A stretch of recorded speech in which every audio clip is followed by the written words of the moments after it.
All right, all right, all right. I think I am live. Hello, Zen friends. Happy Sunday to you.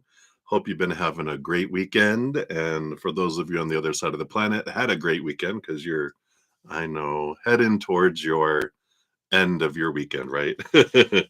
But every moment is a weekend if we want it to be right. I am pushing it. I know. Well, welcome everybody. So happy to have you here. We are going to jump in here in a moment, but let's start by bringing in some beautiful love energy into our lives and onto the planet. We'll be a conduit for this love. We'll let that eternal, unconditional love energy flow down into us and fill us up into our entire being, into our thoughts and our emotions and our energy and our physical bodies, allowing it to do what it wants to do, raising our vibration, flowing out to the planet, and allow it to do there too. We'll do that through the singing bowl, as we normally do. And something that we can do to immediately start raising our own love vibration is just as we're hitting it, I'll hit it like 3 times. We can think of one thing that we're so grateful for in this moment, right here, right now in the moment, and just think the creator. It raises our vibration. It's one of the gratitude, unconditional love, and joy, and laughter, and play, and peace energy. All of that's higher vibration. It just takes us higher. Also opens us up to receive from spirit in many, many ways, but especially in whatever we're grateful for, it does bring that in too. So if you want to join me in doing that, I'm going to start off by taking a big, deep breath, coming back to right here, right now, getting out of the memories of the past and out of the imaginations of the future, coming back to right here, right now. And you can hold your breath if you want to do this with me as long as you'd like. Just don't pass out. So let us begin. Big, deep breath in.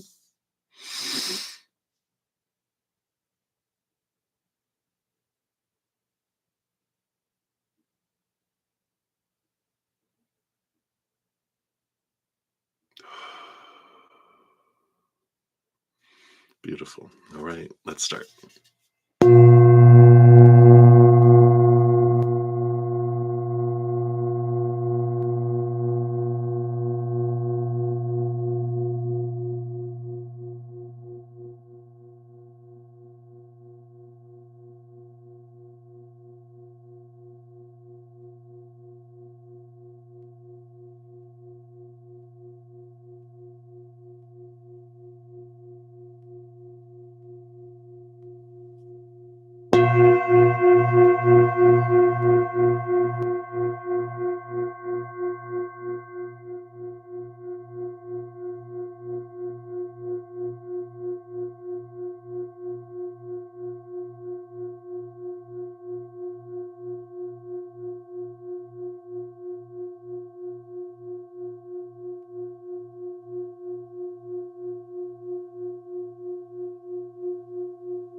Beautiful, beautiful. Thank you so much for joining me in doing that. Got extra goosebumps today. Love it, love it. Energy. Life is all about the energy, right? So welcome everybody. If you're new to my channel or new to these readings, welcome. I am brudda-zen. We got a great group of uh, Zen friends here who have huge hearts and great senses of humor. Definitely 2 things that help us make this human adventure an easier path. And I'm grateful that we have those tools. So welcome. There's always room for more Zen friends. So welcome. It's a safe space for us all. So I'm so glad to have you all here. Thank you also already for all the thumbs up on the video. And on the stream, it does help spread the Zen love. So thanks for being part of that love tsunami. And if you want to know how all the process works, down in the description box of the video, it does list how everything works. Donations do get first priority. I step out of those, dive deeper, meaning I do pull more cards for those as well. And because free readings are generally 1 to 2 cards, but we dive deeper and get some more tea when we with those. Also, if you make a donation, one per session, you do get a fortune cookie with one of your readings. And we have the Rooted Woman Oracle that we're finishing up today. And if we finish that one up, then we have the Fairy Tale Heroine uh, or Oracle that we'll move into. I will be using the Naked Heart Tarot today. It's by Jillian Wild, if you guys can see that. Beautiful, beautiful deck. So we will dive into that and be using those. If you want to make a donation, you can use the super chat at the bottom, but I also have Venmo, Cash App, PayPal, and Square. Venmo and Cash App don't charge me any fees. YouTube does take 30%. PayPal takes some as well.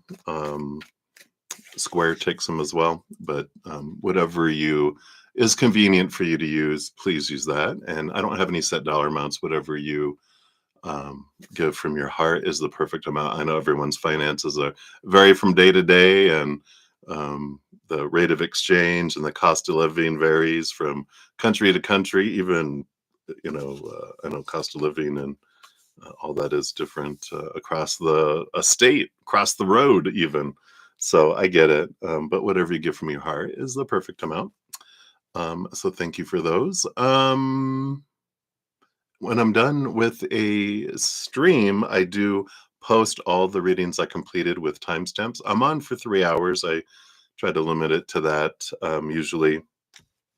Um, but I do always finish donations. And on Sundays, which is today, Sunday, whatever I don't finish in my morning session, I come back in the afternoon and complete everything, including free readings. So today is the day. If you've been trying, I think I got 2 free readings last night, I believe, and maybe Friday. I'm not sure.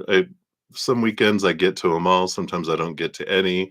Sometimes it's in between. So, it happens. I forget. But just be sure to check the pinned comments, and it'll have everything listed. Yeah, last night I did get to all the free readings. I only had a handful, and so I just completed the last few after my session. So we did finish them all. So hello, everybody. So good to have you here. I think we'll get started here. Let's get our little list going here so everyone knows. Hey, Olivier. Hello, Johanna, Maria, Andrea, Sudeshna. We got Ashish in here and Patty. We have Amber and Alice. I like it. Just Alice. Hee hee. I hear like um, Michael Jackson, right? Did he do the hee hee? Got a Teshi and Brenda, Patricia, Anjali, hey, everybody. Good to see everyone. Mika Khan just came in. Hello. Good to see everyone. All right, so let's focus, Bretta. So for donations, we'll start off. We have just Alice, hee hee, times 2. And then we'll jump to Patty. And then we have Johanna. We do have Sudeshna, times 2. Let's get those in there. And then I think I just got a PayPal come through. All right, very good. So we do have Maria P. We'll be up after that. Let's grab your official name here. Put it over here. All right. And that's what we have right now. Like a peace, Livier. Love all the stickers. Oh, Deb. Hey, Zen friend. The originator of the Zen friend phrase that I use. I love it. Welcome. All right. Well, I think that is it. So let's give a little cheers, everybody. Have a little sip here. some coffee here, and we will get into it. So let us start off. So just Alice, you are up first, and this is times 2. So thank you for that. Happy Virgo season to all you Virgo sun babies. We had a Virgo new moon yesterday, the introduction into our eclipse season. So we've got, what is it, Pisces full moon lunar eclipse on September 7th, which is two weeks from today. And then 2 weeks after that, September 21st, we have an additional new moon in Virgo, right? And it's uh, a solar eclipse. So the new moon during the day gets a little shadowy. I love it. I just looked at my clock. It's 11:11 here. So how perfect for all this. All right. So enough about the energy. Just enjoy that energy for sure. All right. We have a slippery banana pill sticker to start off. I love it. So thank you for your dual donations, Alice. And let's take a look. You want to know what was RJ doing last night? Why wasn't he answering your calls? Was he with another girl? Oh, RJ. Uh-oh. Let's find out what's going on here, right? So let's just find out. Was he with another girl? That's like the big, like, the big question, right? All right. And then what else was he doing? Why wasn't he answering the calls? Okay, we got this. Got this. I feel like we want that one too. All right, what do we got on the bottom of the deck? All right. Do you have the Three of Pentacles on the bottom? We'll see what this is about. It's usually a card of creativity and community, and a bit of trying to be true to one's authentic self energy. Let's find out. Was he with another girl? Oh, movement of cups. Knight of Cups, movement of emotion. Let's find out here. Let's get clarity here before we jump to conclusions. I think we already have. Kind of like, no, let's see. I do have the Seven of Cups. There's a lot of emotional confusion going on here. We do have the Magician, which is acting on passion kind of energy. Two of Wands. Two, like an antenna of two. Again, this is an expressing passion kind of energy. And the Five of Swords, this conflict between head and heart. You know,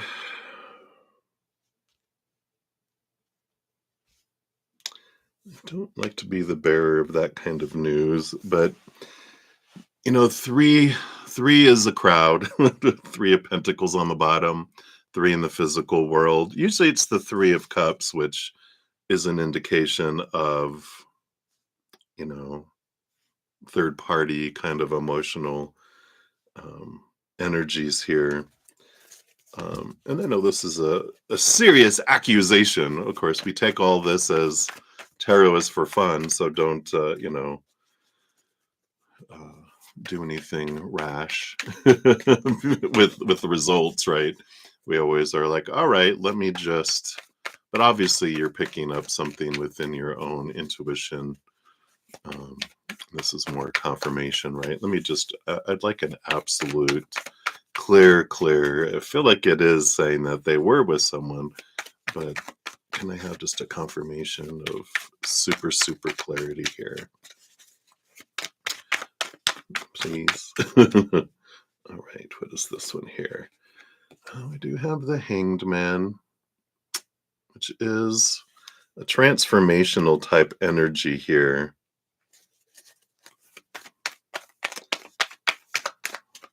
That's not really giving me exactly what I want. I got the Devil card too. This energy here, it does show, yeah, and you got the Heart of Cups on the bottom, which is trust your intuition, like I was saying. But when they get the Devil card and the Hangman, that is transformational energy, but it's more guided towards you. And the devil card is a shaking and a rattling of your own cage to help you let go of long held beliefs and thoughts. It's a big mirroring thing. It tells us that, regardless of what's happening with human characters, why they're doing what they're doing, there's always, of course, a higher reason behind the scenes, below the surface, why we're experiencing this for us to be able to, uh, release some things so we find freedom within ourselves. So it does feel here. Let's do your fortune cookie for this reading, um, from the Rooted Woman Oracle. Let's see if they'll give us super clarity here. I do feel like it feels like there was movement of emotion, and the third party energy is there, and the choice of two different people or situations of expressing my passion. So it's like split kind of energies. That's what we have here. Yeah, you have spiritual nourishment with the Grail Bearer, circle number 15. Let's see what comes in here. So, although the medieval Grail legends are usually presented as centered around a heroic quest, women are central to Grail mythology. They're the bearers of the Grail and its messages, like the Queen of Cups. Like all the cups and cauldrons in the old Celtic texts and stories, what's contained in the Grail and offered by the Grail bearer is the creative, generative essence of the other world, which animates the land. And so the quest for the Grail, the giver and sustainer of life, is a quest to respect and restore the anima mundi, which is the soul of the world. The Grail Bearer card reminds us that all life is sacred and that all life is a precious gift. Even though sometimes we're like, oh, can I return that gift? Right?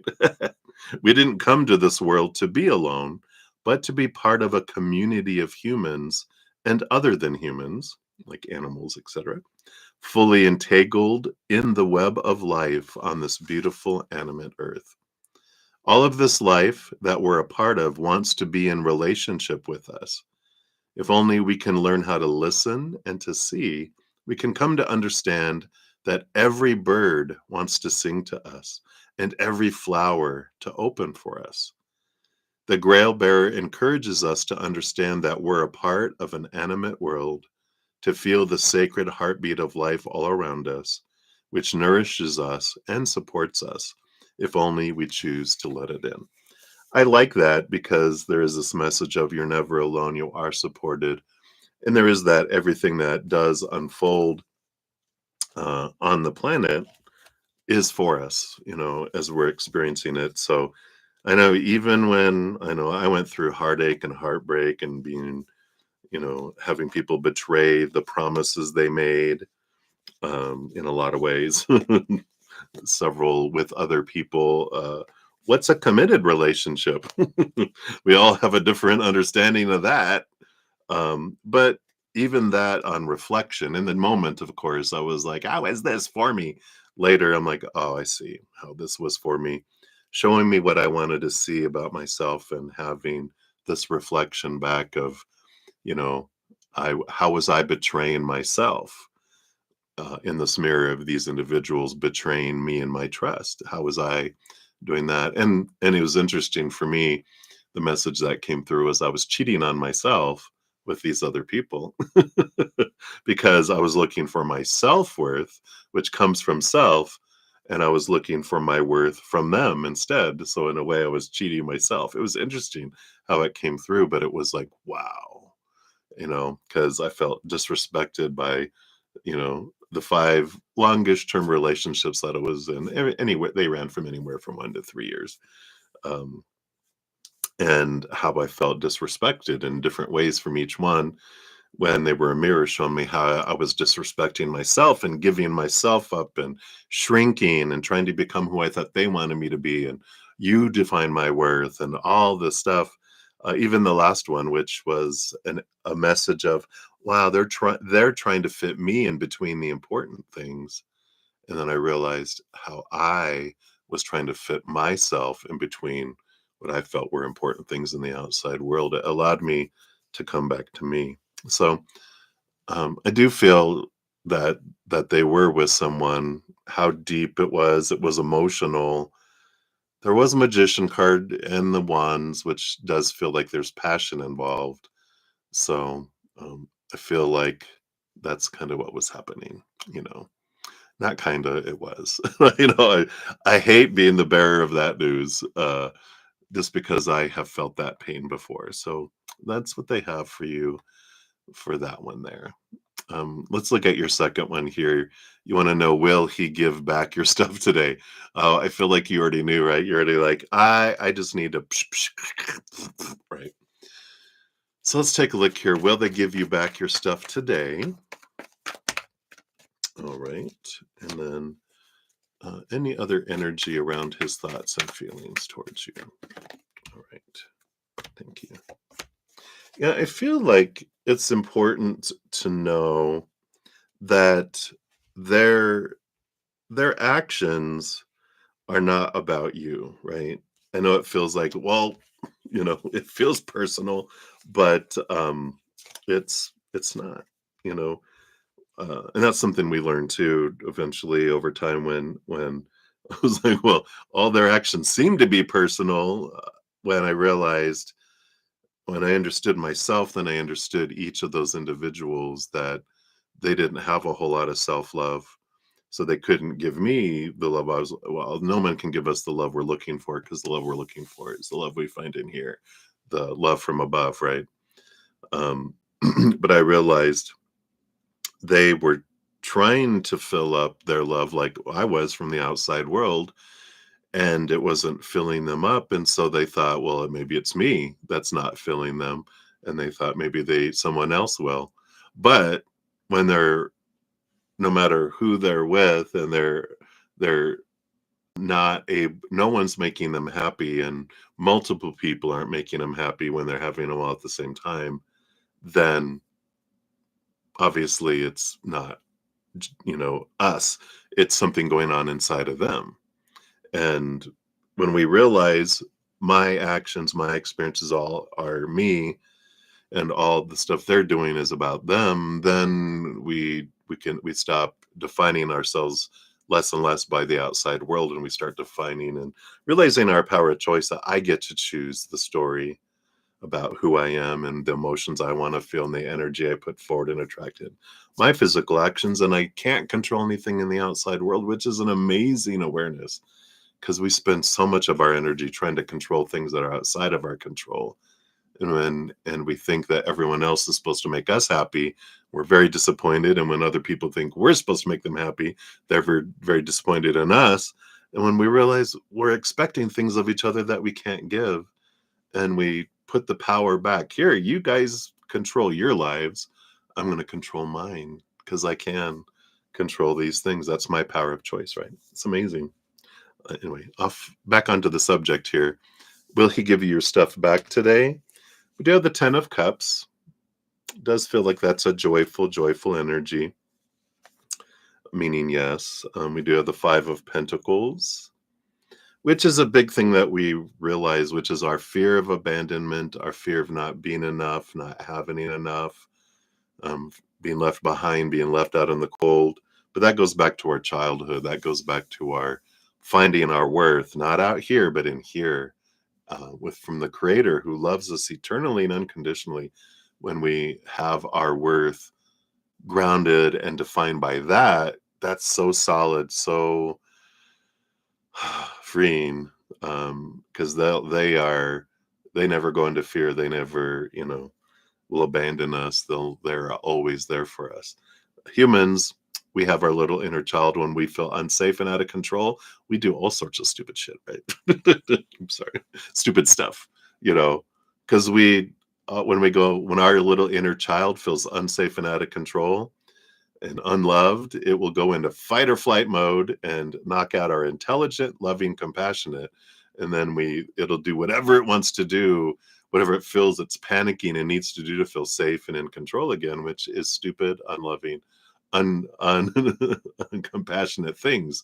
It doesn't know any better. It's a child. And when we realize that's what we revert to, then it's like, all right, I understand why I did stupid stuff. I also understand why they did it as well. But there's this, you know, facing the fear of lack here. We do have the Eight of Cups, which is walking away from emotions and relationships that no longer serve. We do, here's that magician energy, which is my power. Whatever I focus on, whatever I choose is what I draw into my life. And it's a good awareness, you know, when I am focusing in on expectations or lower vibration or want or need, those things, my energy pushes things away from me. When I'm focusing on gratitude for what I have in the moment in life, I get out of the memories of the past and the imaginations of the future, and I come back into the now, into the moment where I can feel like I have everything I need, which is what the magician card says. I have everything I need inside of me right here, right now. I don't need to become something else or change or fix anything. I'm just burning away that which is no longer me and realizing I've got everything inside of me already. I like that. You do have the Three of Wands, which is a change of direction. So this makes sense. You know, I do feel like they will give your stuff today. Maybe not exactly when you want it, but I feel like they will return that. Um, let's see what their thoughts and feelings are towards you here too, because I have a feeling like they're gonna, you know, feel bad, and because they're trying to fill themselves self up in so many ways, they don't want to lose you, the attention and love that they feel they're getting from you, but they're not going to stop trying to get it from other places, but they are going to try to keep attention from you in one way or another. So there might be a little bit of, here's some of your stuff, because then I have another excuse to come back and try again, kind of energy that's coming in there. So interesting, right?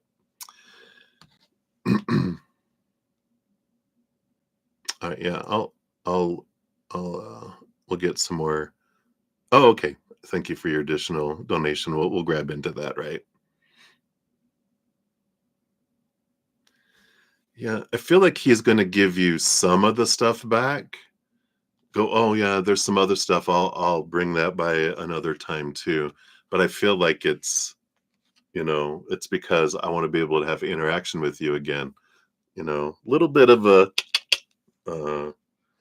fox, right? Trickster has his little ways of doing things. But let's see what his thoughts and feelings. Yeah, the Six of Pentacles is a codependent type of relationship energy. So that's the thinking energy, and they're like, you know, I I need from you. And you're an overgiver, right? You love, from very young, you felt you had to give so much to deserve so little, right? So you have an overgiver until you get into that and balance that out. You know, there's that overgiving energy where you have always felt in school, and with friends, with family, with relationships, with job, whatever. I have to do so much. Like I have to overgive. I have to like be extreme in what I do, and they are they need a lot, and so because you're an overgiver, they're like, I don't want to, like, you're a big source of energy in my life, and I don't want to give that up, but it's not enough for them because they have to find that waterfall of love within themselves for themselves, because you know we can't love someone more than we love ourselves, nor receive love from someone else more than we love ourselves. So if I love myself that much, no matter how much love I want to give, it's going to trickle out. No matter how much love someone wants to give me, it's going to trickle in. But the more I open up my self love above, that opens up my conduit to where I can also give and receive love in greater ways in the outside world. But if I have, you know, a clog, or, you know, the dam is closed to be this much, you know, they can never get enough from the outside world. So they can never, you know, have that. But I feel like that, you know, they they do have codependent tendencies, and so they do receive, something to be aware of, because this is what I realized. I am a recovering overgiver.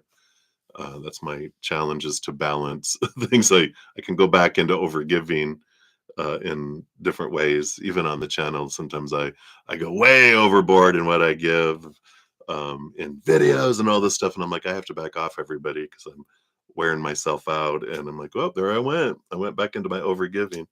um, but I realized in my relationships, when I overgave, you kind of go into a relationship as two adults, but being an overgiver, we change it into a parent-child relationship, where we're like, what you should do, what you shouldn't do, but we give and give and give until we're exhausted, and then we give and give and give till we're resentful.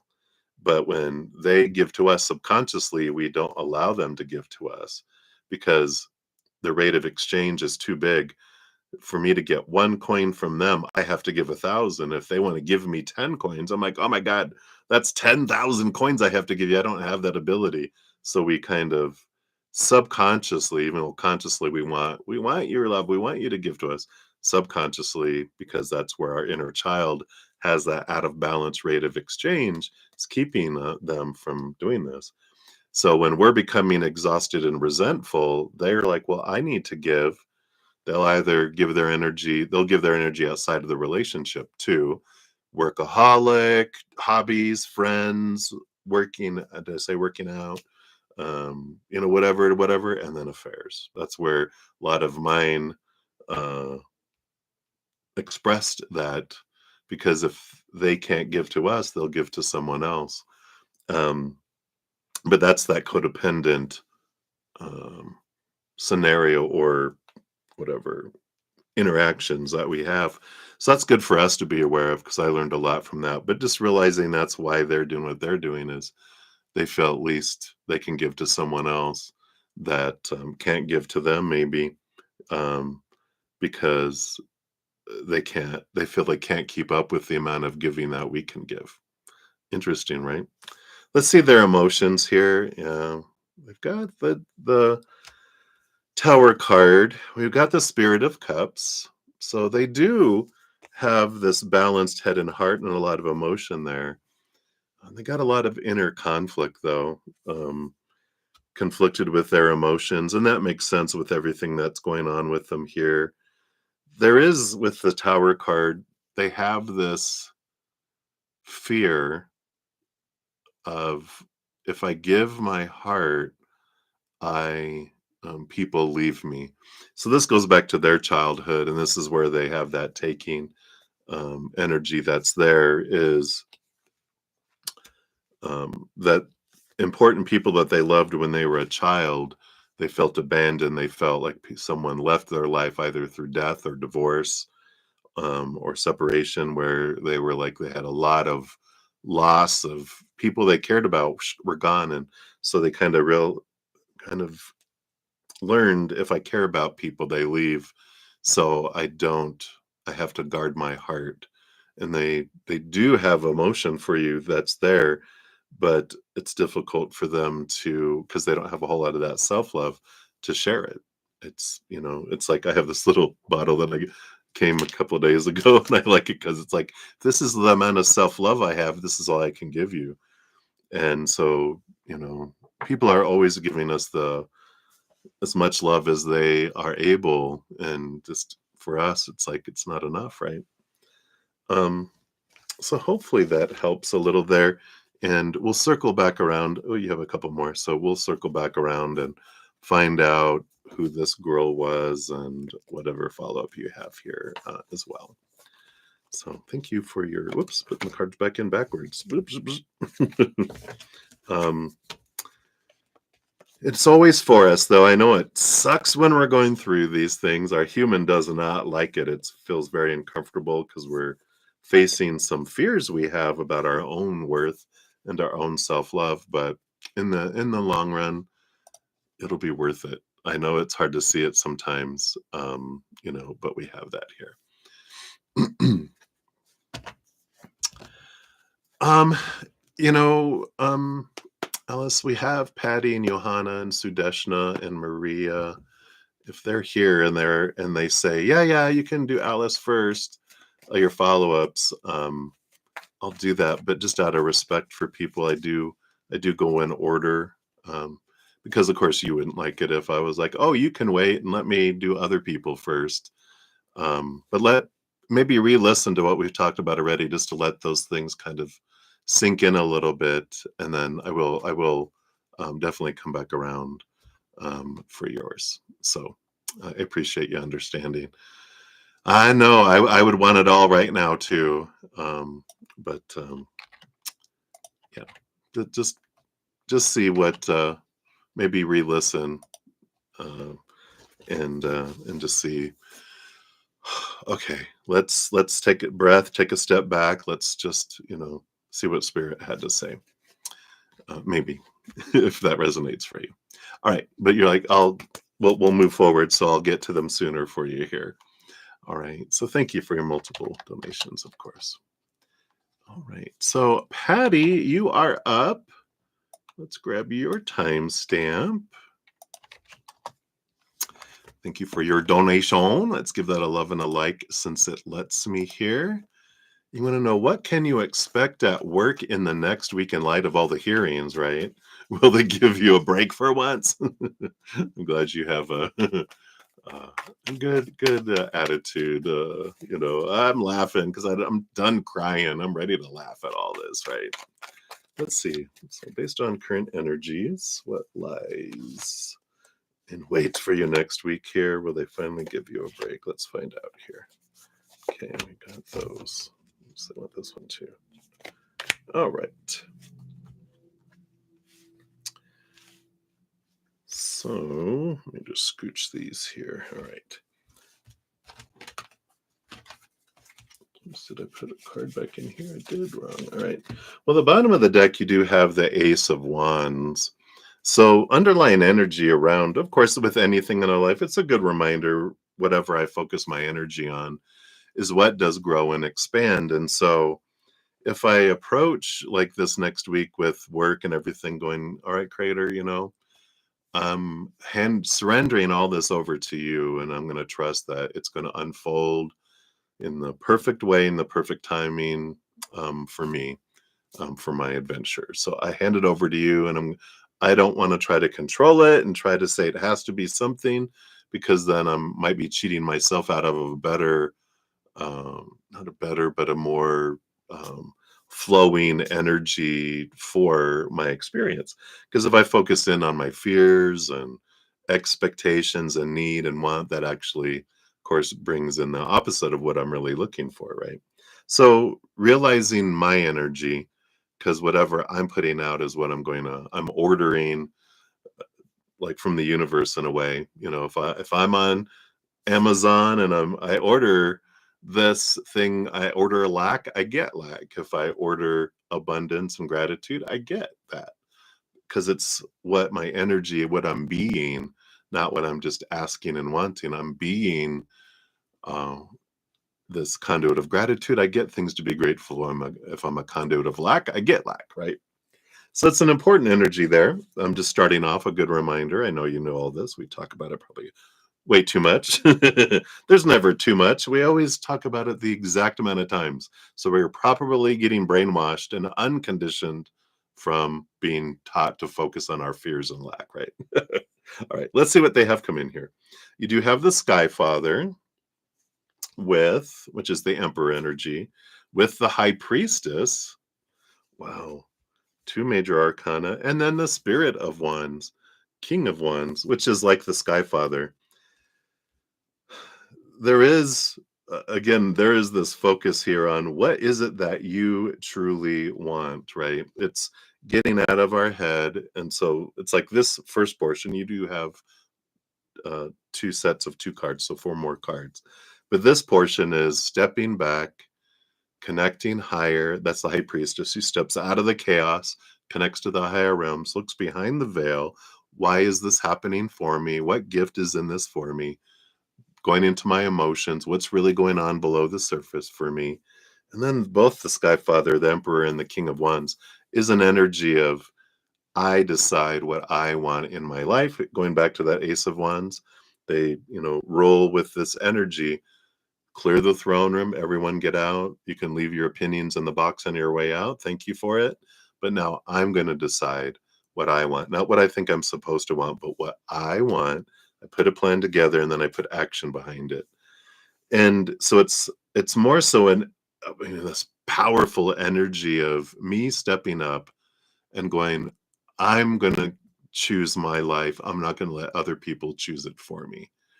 So it's like, whatever happens, whatever decisions they make in this hearing, this energy that's coming in is like, it doesn't matter. That's their choice. That's their whatever. But I'm going to draw into my life what I want, and I'm going to control my life.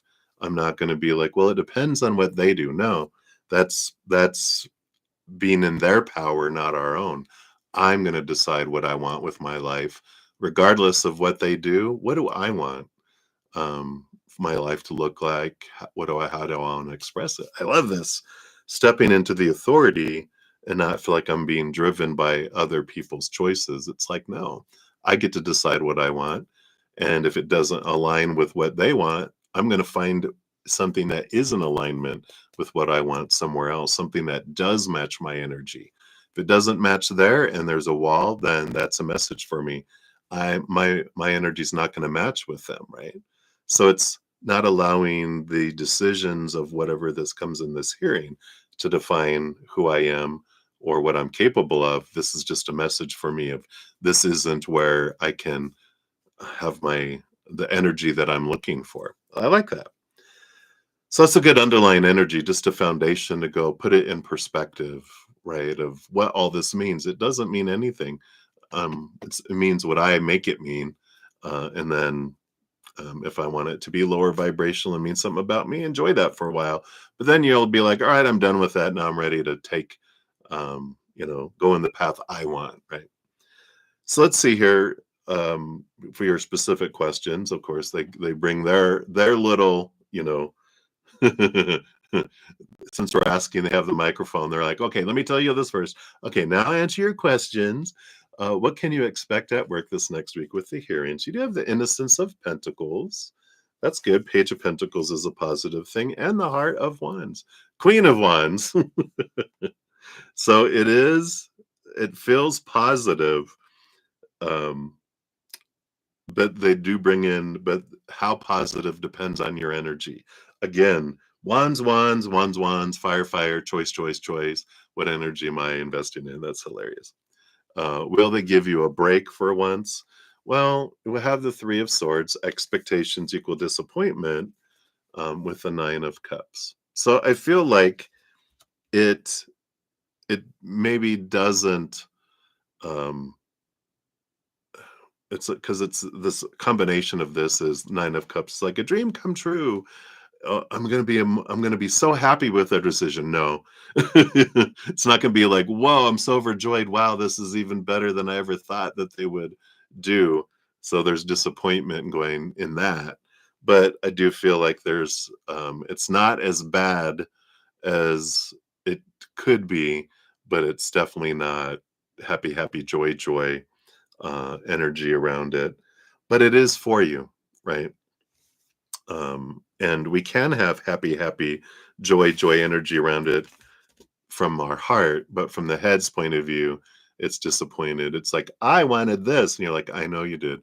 But the heart is the heart, our higher mind understands that all of this is happening for us. You even got the movement of wands, the Knight of Wands on the bottom of the deck under the Ace of Wands, which is the pursuit and the quest for our power.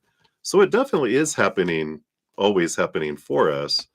And it is allowing us to realize that I'm the author of my own fate, not these people. And that's just information that they're giving you in the hearing. It's just opinion, and you get to decide what you want to do with it all. So hopefully that makes sense there. Let's see what your fortune cookie brings in too here from the Rooted Woman here. All right, nope, I don't want those. Let's see. Make it really obvious. Thank you. And we've got the story carrier, Rhiannon. Rhiannon. It's probably Irish. Maybe they'll tell me how to say it in here. But number 8, look at this horse. The Knight of Wands. Look, you're in your power, riding off on your white horse. You are your own hero. Let's see what she says here. So in the old Welsh text, the Mabinogion, I'm probably murdering these names, Rhiannon, another representative of the goddess sovereignty, rides out of the other world on a white horse to take Dyfed's king, probably Pile, as her husband. She's feisty and resourceful, and at first she sets the pace in their relationships. And seems to hold all the power. But Rhiannon is distrusted by the people of Dyfed, betrayed by her own women, and doubted by her husband. She's wrongly accused of killing and eating her own son, and her penance is to tell the false story of her great sin to all who come to Dyfed's court. Eventually, her son is found, and her own true story can emerge. Wow, how fitting is this about accusations and this side of the story and that side of the story and blah, blah, blah. But through all this situation, your true story emerges. Wow. Like Rhiannon, we must remember and uphold our own truths as we progress along our heroine's journey. We must always insist on telling our own stories ourselves. These stories emerge directly from our own authentic lived experience. And during the course of a lifetime, each of us will encounter stories that are told about us and against us by others. And some of them will become so deeply interwoven into the fabric of our everyday lives that unpicking them can be hard. Rhiannon, then, is an ally who helps us to discern and uphold the stories about our lives which we believe to be true. Again, I get to decide, right? That power, the sovereignty, the stories which come from our own beautiful hearts and from the ways of being and enduring that are unique to us alone. Wow, how powerful. I feel like that's so fitting for this. The number 8, they're bringing it to me, very flowing number. So I feel this is going to allow you to flow forward into creating the story in your life that you want, that you know is true to you and not from other people. All right. So that is what they have for you, Patty, my dear. Thank you again for your donation. I like where this takes you. I know it's maybe blah, we don't like going through the valley of caca poo poo, but when we get on the other side and are all cleaned off and are fresh like pretty and smell like pretty flowers, we can look back and go, I'm glad it's taken me to a new plateau, and what an experience, but I know it's for me, and I'll see it more and more on my journey as I move forward. So right, that's what they got there for you. So thank you again, Patty. Many blessings. All right, Johanna, you are up. A Fleetwood Mac song, of course. Our little jukebox is here. Hello, Jojo. And you got 4848 for your timestamp. I love that. So thank you for your donation. Let's give that a love and a like since it lets me here. All right, and let's find your hello. Yeah, the Naked Heart. Well, the Naked Heart. There it is. What's this ghost? Did MK see that you blocked and removed him? And was that song he posted somehow tied to that? Ooh, okay. I am here. All right. Let's take a sip here. So let's find out.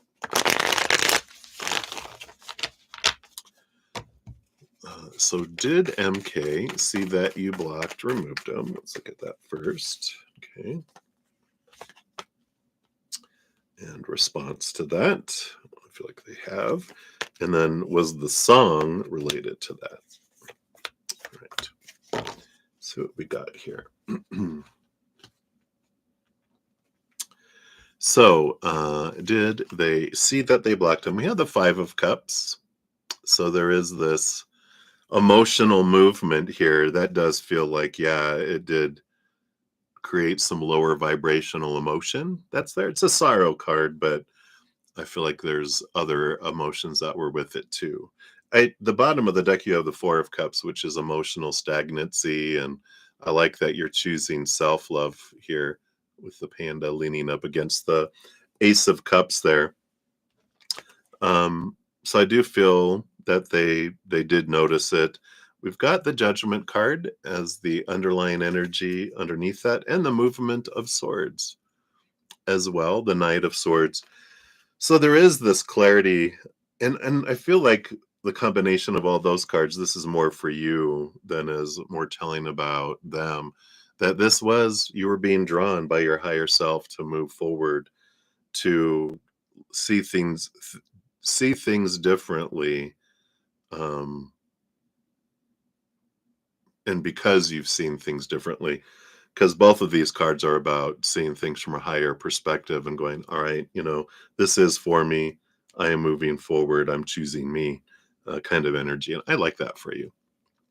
So we got that. And then, oh, the song. Was the song he posted somehow tied to that? Spirit of Swords, Knight of Swords. Not Knight, a King of Swords. You're the Knight of Swords we hear. Spirit, the King. It's funny you had the ghost, the Spirit of Swords. That's a lot of thinking here. I feel like they're more of a, you know, overthinker than a acting out of emotion person.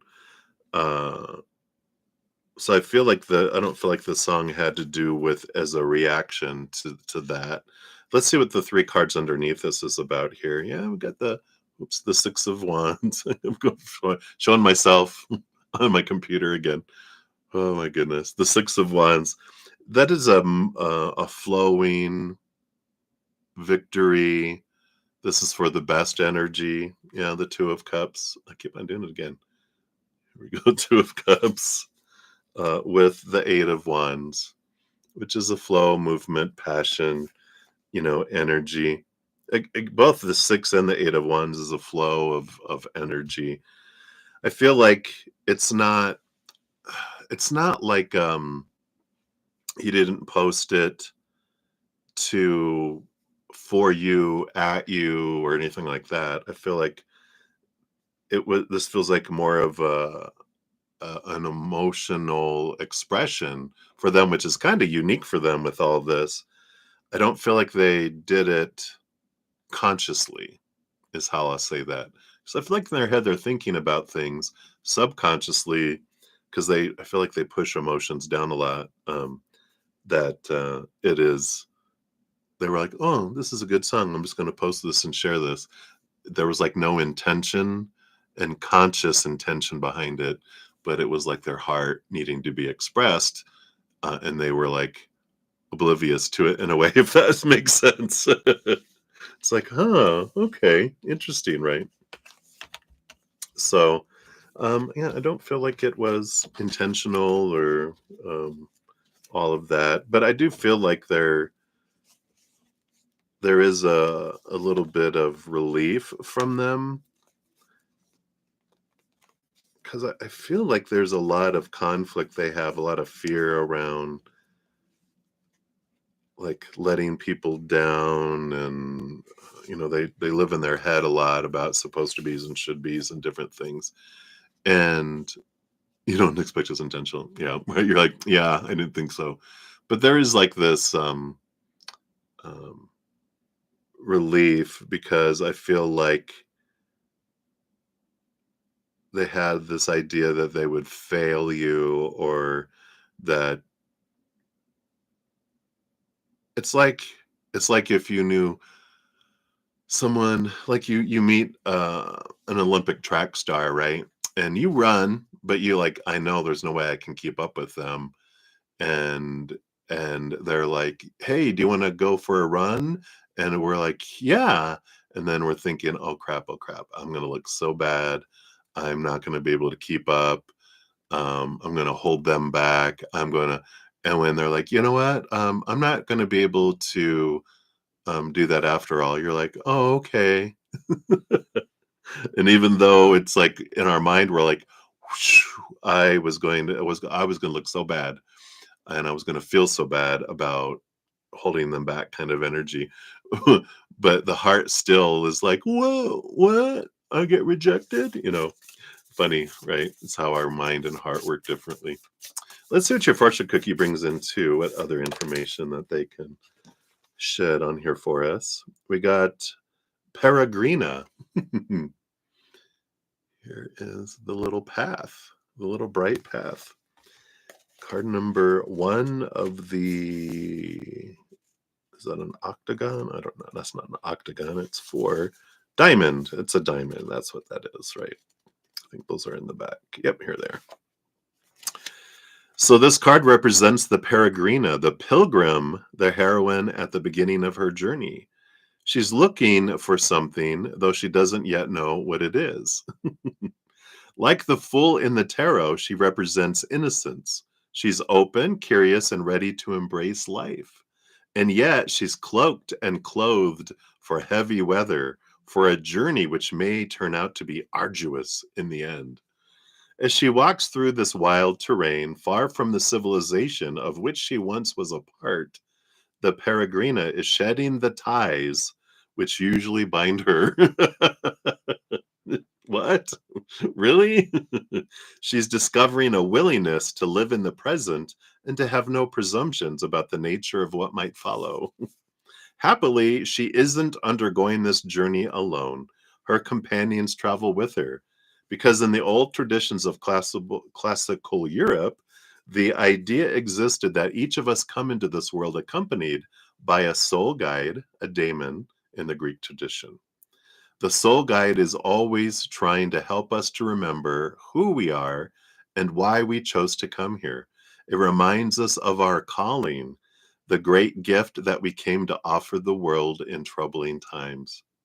This card reminds us that this is the ultimate goal of our journey.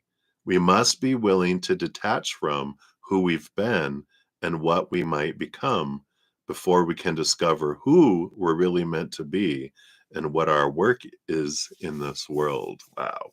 I love that.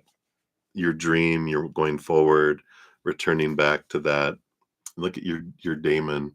You've got a crow, always a winged creature, and a fox, I think. Yep, a fox. Maybe that's a dog. Your puppy dog and a bird. Maybe you are supposed to get a parrot. I'm just kidding. You remember? They just brought that back. No, we'll bring you plenty of birds that you don't have to take care of. They'll appear as different birds, especially crows, though, right? Anyway, I love that for you. That's what they got for you, Jojo. Leaving behind that. You're walking your dog as you speak. Oh, hey, puppy. Say, hey, Damon. All right. So many blessings. Thank you again for your donation. Good to see you. Much love to you, my friend. All right. So continuing on, we have Sudeshna is up. We got 5844 for you times 2. So thank you for your multiple donation. Let's give a love and a like to your first one here. There we are. All right. So this is for Sumita and Arnab. I think it's an RN. Sometimes it looks like an M together on my screen. So the yesterday meeting happened and things went well. Oh, great. So is he the one for her? Will things move forward? Will they get married? Right. So based on current energies, because we already answered kind of yesterday that it depends on her energy who the one is, right? So based on the current energy, are they the one that they're going to end up with? Will things move forward? And will they get married, right? Okay. We'll see if it comes up today, if there's still that off to the other, in the other direction, right? So let's take a look.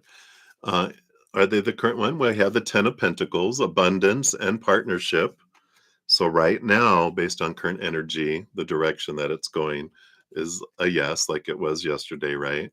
Will things move forward? We do have the 10 of swords, so two tens, which is ending and beginning energy. 10 of swords is letting go of expectations, letting go of the supposed to be, the should be, the need to be, the have to be, the must be.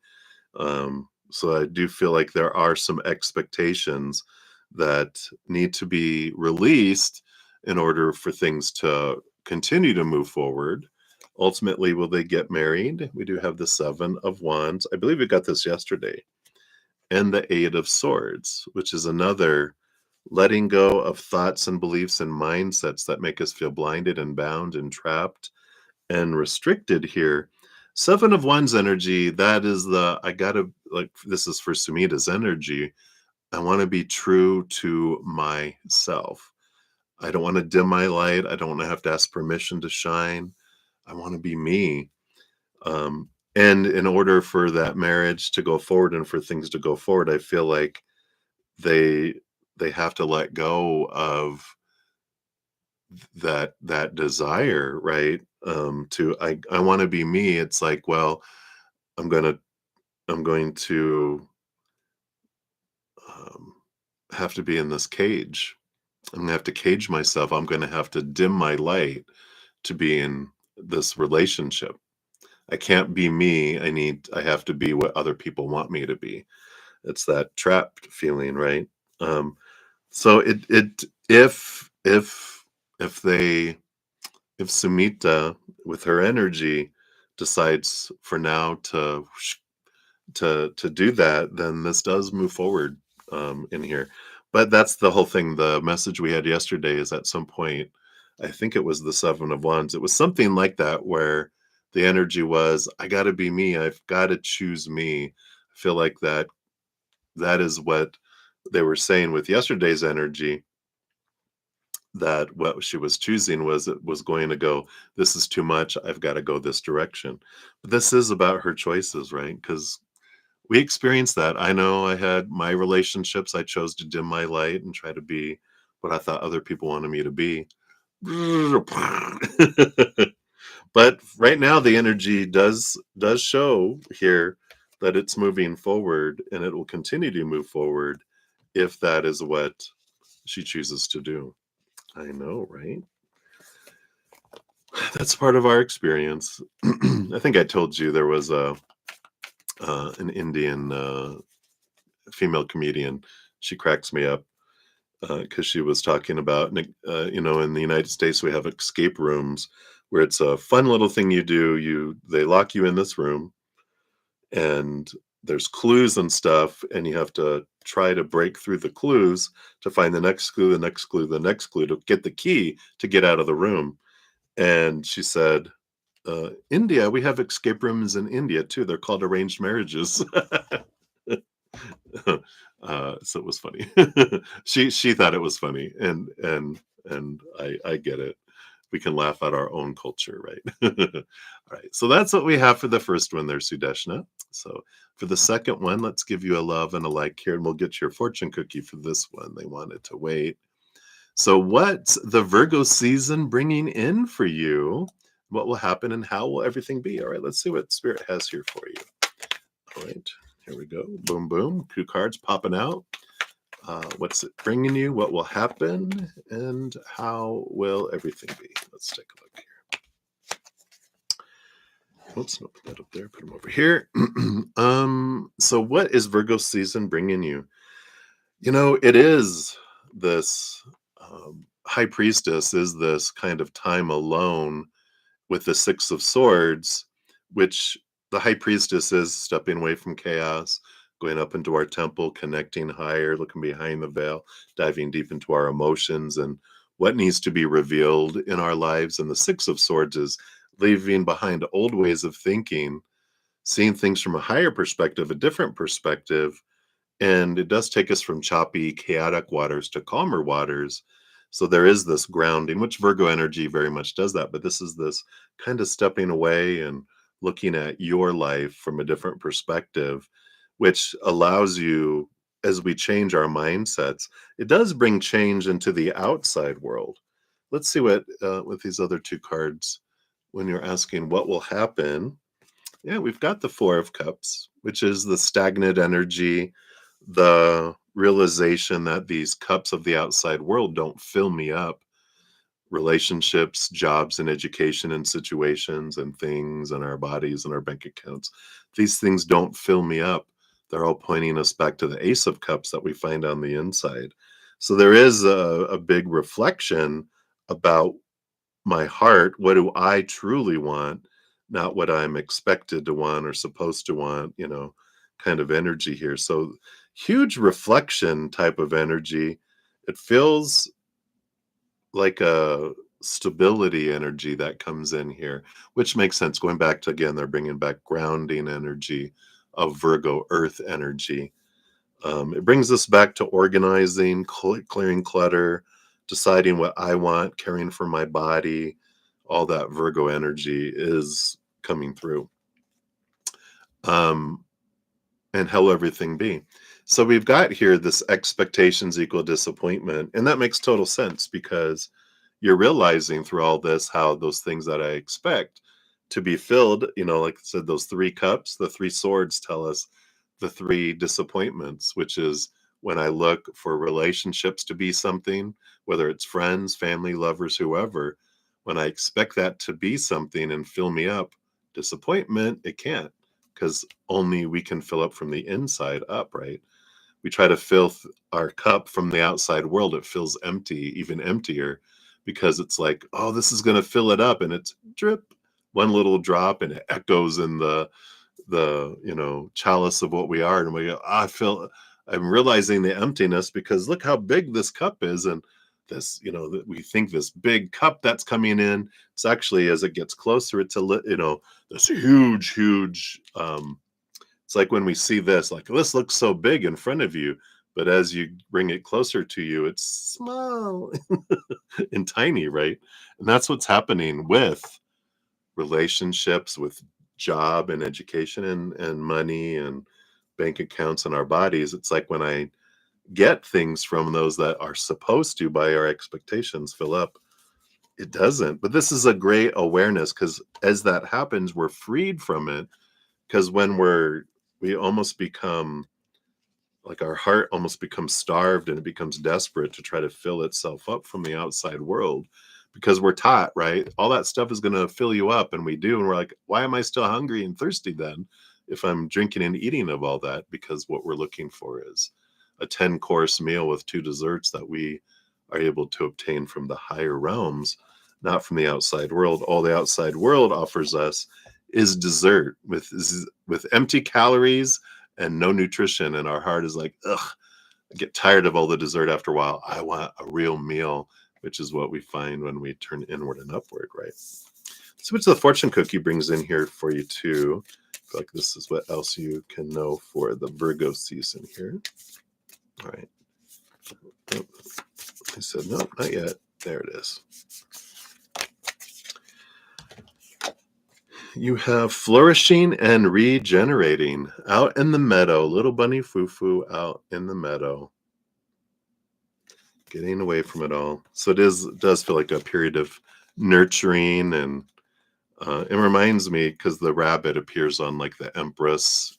I think it's the Empress. It's either the Empress or the Queen of Pentacles in the original tarot, but it is a sign. It is an energy of Mother Nature, Mother Nurture, nurturing ourselves. So I do feel like Virgo season is a lot about nurturing you in a lot of ways. Let's see, this is triangles, not circles. I'm in the wrong place. Hold on. All right. So the meadow. A meadow sings to us of summer, of sensuality, of exuberance, of life in the fullness of its most abundant flow. When we look at the meadow, we can clearly perceive the greening of life. What the medieval German mystic Hildegard of Bingen called Viriditas, the divine force, which she believed animates and nourishes the world, and in which all living things participate. A meadow opens its arms wide to the skies, although so many living things can shelter and hide among its long grasses and bushy wildflowers. Beneath the surface of the meadow lies a rich tapestry of roots as different species intermingle and weave themselves together to a beautiful, diverse whole. The meadow card then reminds us that the heroine's journey is at heart about serving the community as well as ourselves. We can only flourish together. There's little to nourish the world in a monoculture or a single species lawn. The grasses and wild flowers in a meadow are planted in rich soil that teem with life, a medium in which their seeds will germinate and bloom for the good of all who inhabit it. A meadow can shelter, nourish, and feed so many different species. So, this card asks us to remember that women are so full of gifts. We're containers for so much life. We're a critical element in the abundance of this beautiful animate earth. We were made to flourish, and we deserve to flourish. It's our birthright, our heritage, and the driving force of this heroine's journey that we're on. I love that. Coming back to I get to flourish and believing I get to flourish, but this is a big energy of coming back to me. And that's why they brought in that Empress, divine feminine energy, that you deserve that. You deserve to flourish. You deserve to focus that energy on you. And yeah, they're like, yeah. We know that, you're not on an island and you have a lot to offer the world, but it starts here. You get to fill up and overflow, and then the world gets the overflow. It's not feeding the world, and if there's any scraps left over, you get it. So it starts here. So I love that. All right. So that is what they have for you, my dear. So many blessings to you. All righty. Okay, very good. And I'll give an update here after a few more. All right, so Maria P, you are up. Oh, look at this, 11212. We got some repeating numbers going on today. So Maria, thank you for your donation via the PayPal. And that is yours there. All right. So thank you for the donation. Let's give these a shuffle. And see what we have going on.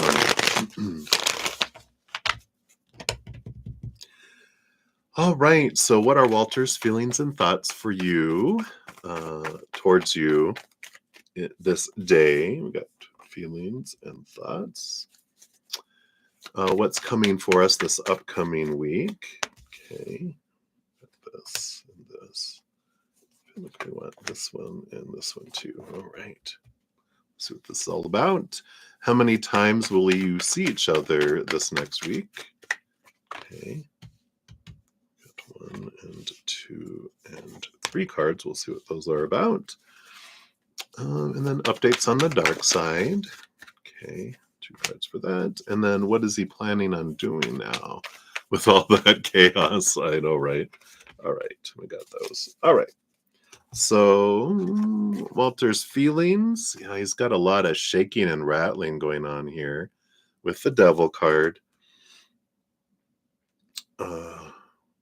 Let's see okay, I think these are reversed because I was thinking here we've got 7 of Cups is a lot of different emotions because devil card is more mental energy, so this makes sense. They just brought both the cards out together.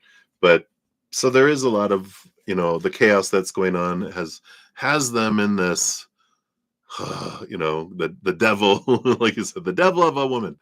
Who was it called from the 101 Dalmatians? Oh, DeVille, right? Cruella DeVille. But there's with this energy that's going on between them, they got them like reeling in their thinking, and their emotions are confusing. So this energy right now, I just feel like they're in fight or flight mode, just because there's this fear. They just have this anxiety, and whenever we know this, whenever our human feels unsafe or out of control, then we revert back to 2-year-old child self with its pet hissing cat, and we're in reactionary mode. So if the communication isn't like it normally is, just realize and going, okay, they're in this space of not feeling safe. Their inner child is, not their adult. They're like, I can take anything, but they're they work at a school. They're not afraid of. I mean, when you work with kids and children, you're not afraid. You're like, bring it on. Adults, you know, but I feel like that's what's going on there. It's just they're in that space. So just be aware of that right now, that they're not their regular selves, because they're not that intelligent, um, loving, compassionate adult. They're a 2-year-old, right? So just realize they're going through that situation right now. Um, what's coming up for you guys this next week? Yeah, you do have the ending of a cycle, the beginning of a new adventure. It is the world card is generally a positive victory kind of energy, that it does take you guys to a new phase together. Let's see what the 3 cards underneath it are about here. Yeah, movement of emotion, Knight of Cups. We do have the Innocence of Swords, Page of Swords, clarity, seeing things from a higher perspective, and movement of Wands. Wow, Knight of Wands. So this is, of course, um, movement of passion too.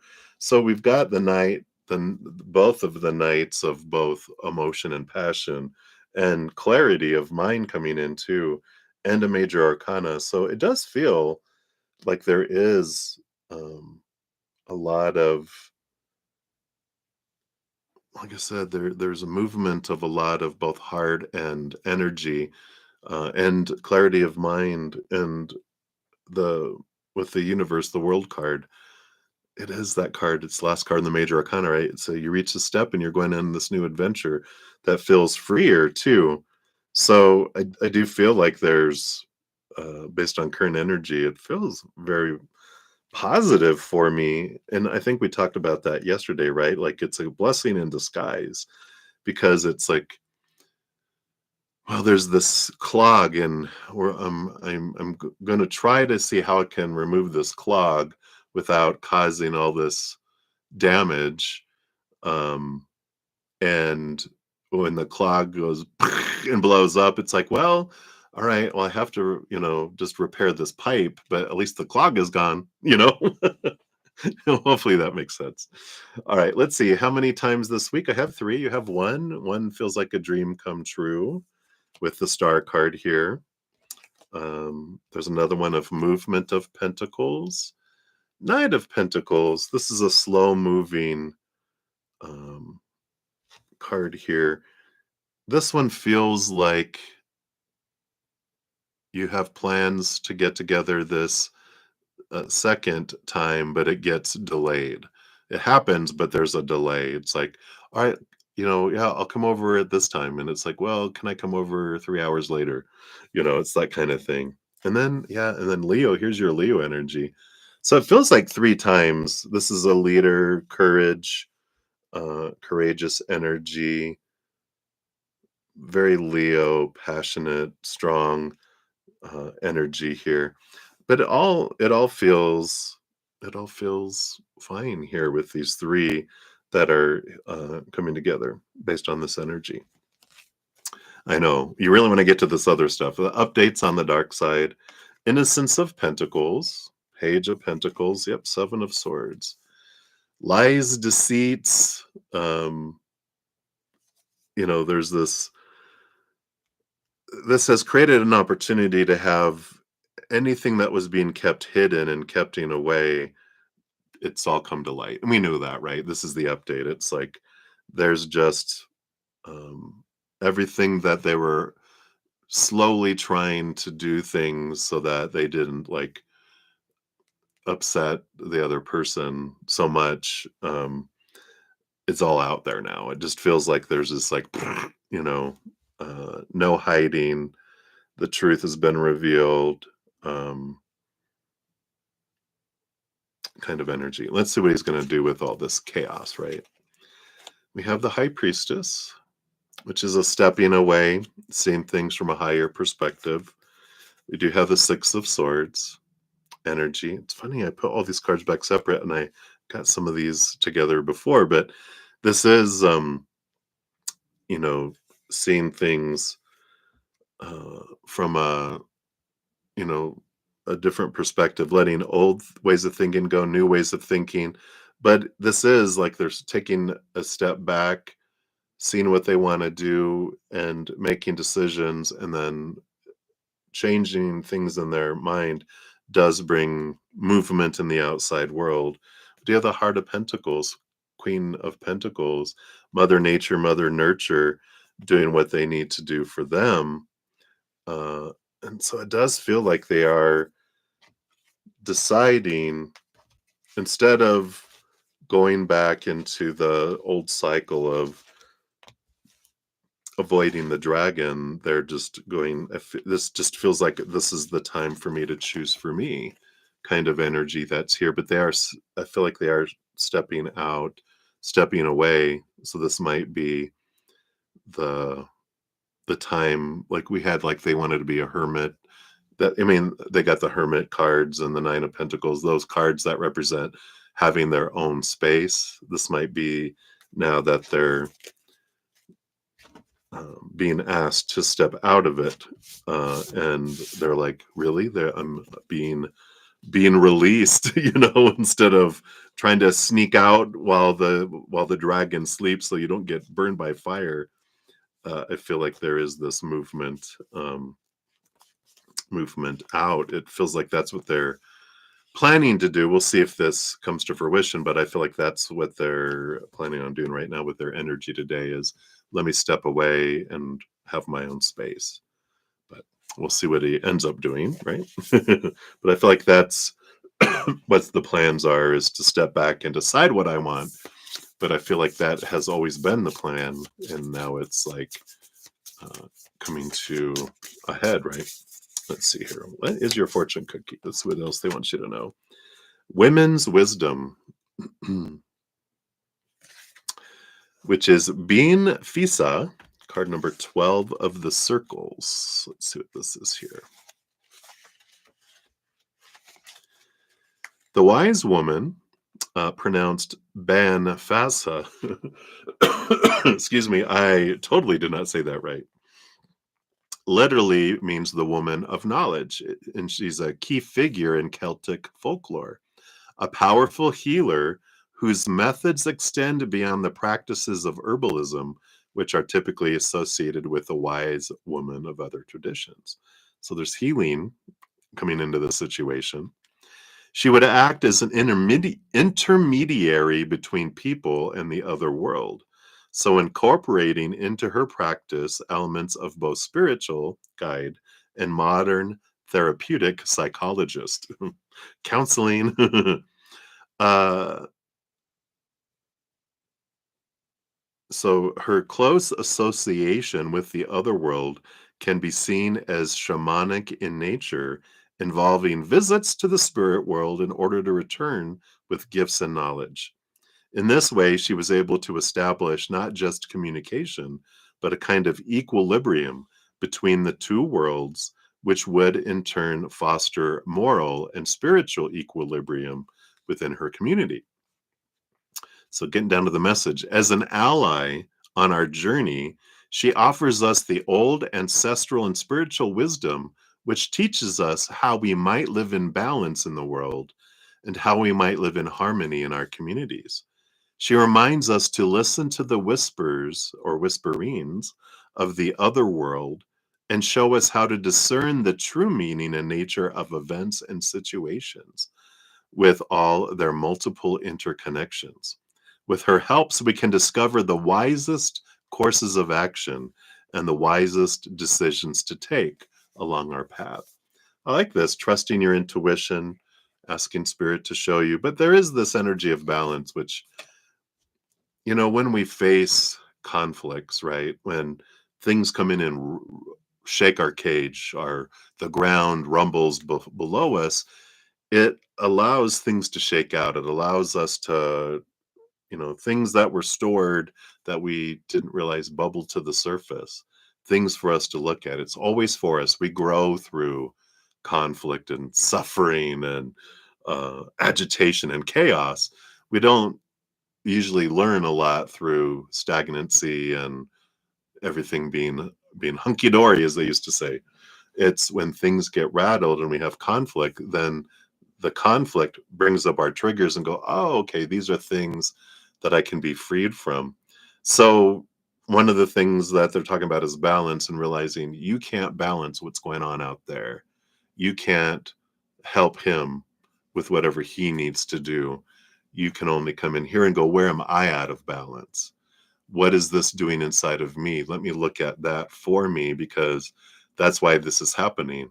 And if this, if the situations that are coming up and things are triggering inside of me, if it pops up and I just go, nope, nope, no, thank you, pops up, no, no, no, thank you. Uh, I'll get more things pop up because I want to learn through these things. So my energy is inviting it all in for me to learn about my whatever fears I have inside of me, these triggers of fear, right? So hopefully that helps. I feel like that's what they have for you right now, Maria. So many blessings to you. Thank you again for your donation. All right. Come on, mouse. Be nice. Here, let me move this over a little bit. I think it's interactive. There it is. Okay. So up next, we have two more for Just Alice. We'll get into the nitty gritty there for you. So thank you for your patience in getting there. And then we have Debbie O. Hey, Debbie O. We have Debbie O up after that. And then Ankita Moore. You'll be up after that. Let me grab those and just throw this in here. So that is where we will be. Double card a lot this weekend, right? Some shaking and rattling in the planets. There definitely is. Well, it is, of course, we've entered eclipse season, which is one of the big shaking and rattling energies that we go through, right? Okay. Sorry, just needed to refresh there. So let me get up here. So Alice, Just Alice, let's grab your additional timestamp for, oops, let me put it in here, for two more. Oops, all right. Okay, I did it right now. Sorry. A little challenged for the moment. All right, there we go. So thank you for your additional donations here. And let's find out here. So this is this girl that they're seeing new. And how do you compare to her in RJ's perspective? All right. I really want to go into his brain. Scary place. Let me put on a little shield. Let's take the feather and little magical feather. Let's just put some energy around this, right? Before we go in there. No offense to RJ. I'm just we're protecting ourselves as we go in there. So first of all, is this girl that they're seeing, is it a new person? Okay. That'll be a yes or no for us. And how do you compare to her in RJ's perspective? Her and you. And what's below the surface there? Okay. So is this someone, we got at the bottom of the deck, kind of represents them really good. This person with their head in the clouds with all these different emotions, a lot of different cups that they've had in their life, a lot of different, I don't feel like it's one, like they have a type. They're just looking for, how can I get love? How can I feel like I'm getting love anyway? Because of course, when you have, like we talked about, when I love myself this much, no matter how much love, it's like drip, drip. And I'm like, well, I must not be having enough love because this is all I'm getting. Let me just bring more and more and more. And it's still, no matter how much of a reservoir of emotion that's out there, he's only still going to get this. Like, I must not have enough. I must need more and more. So it's interesting how our human heart works in regards to that. All right. So is it someone new? Yeah, brand new. Ace of Wands. Wands is like a number one. It's a fresh start, a new bright shiny thing that came across their path. So it is someone new. And then how do you compare to her? How he sees her, the Six of Wands. Here's that equal. They see this as attraction, equal attraction. Like I can, like we were talking about before about that codependency, like, and we'll see how it is here. But of course, because you're an overgiver of your heart, they're like, I can never keep up with you. But this person seems like they can give it like their self-love is like that. They can't flood out a whole lot of energy of love. They're like, okay, I think this, I can feel good about myself with this person because I don't feel less than. I feel like I can keep up, right? It's like, looking at you, like we used an example earlier. I don't think it was with yours, with another reading of, you're from the heart, from a emotional heart perspective, you're an Olympic runner. And they are someone who doesn't run a whole lot. They're like, I can't keep up with you. But this other person is someone that has a broken leg. All right. I can keep up with them with hardly any effort. So that's this energy that's coming in there. Is this is someone that, like, right? And then for you, they see you. Yeah, we have the death and the rebirth. We have,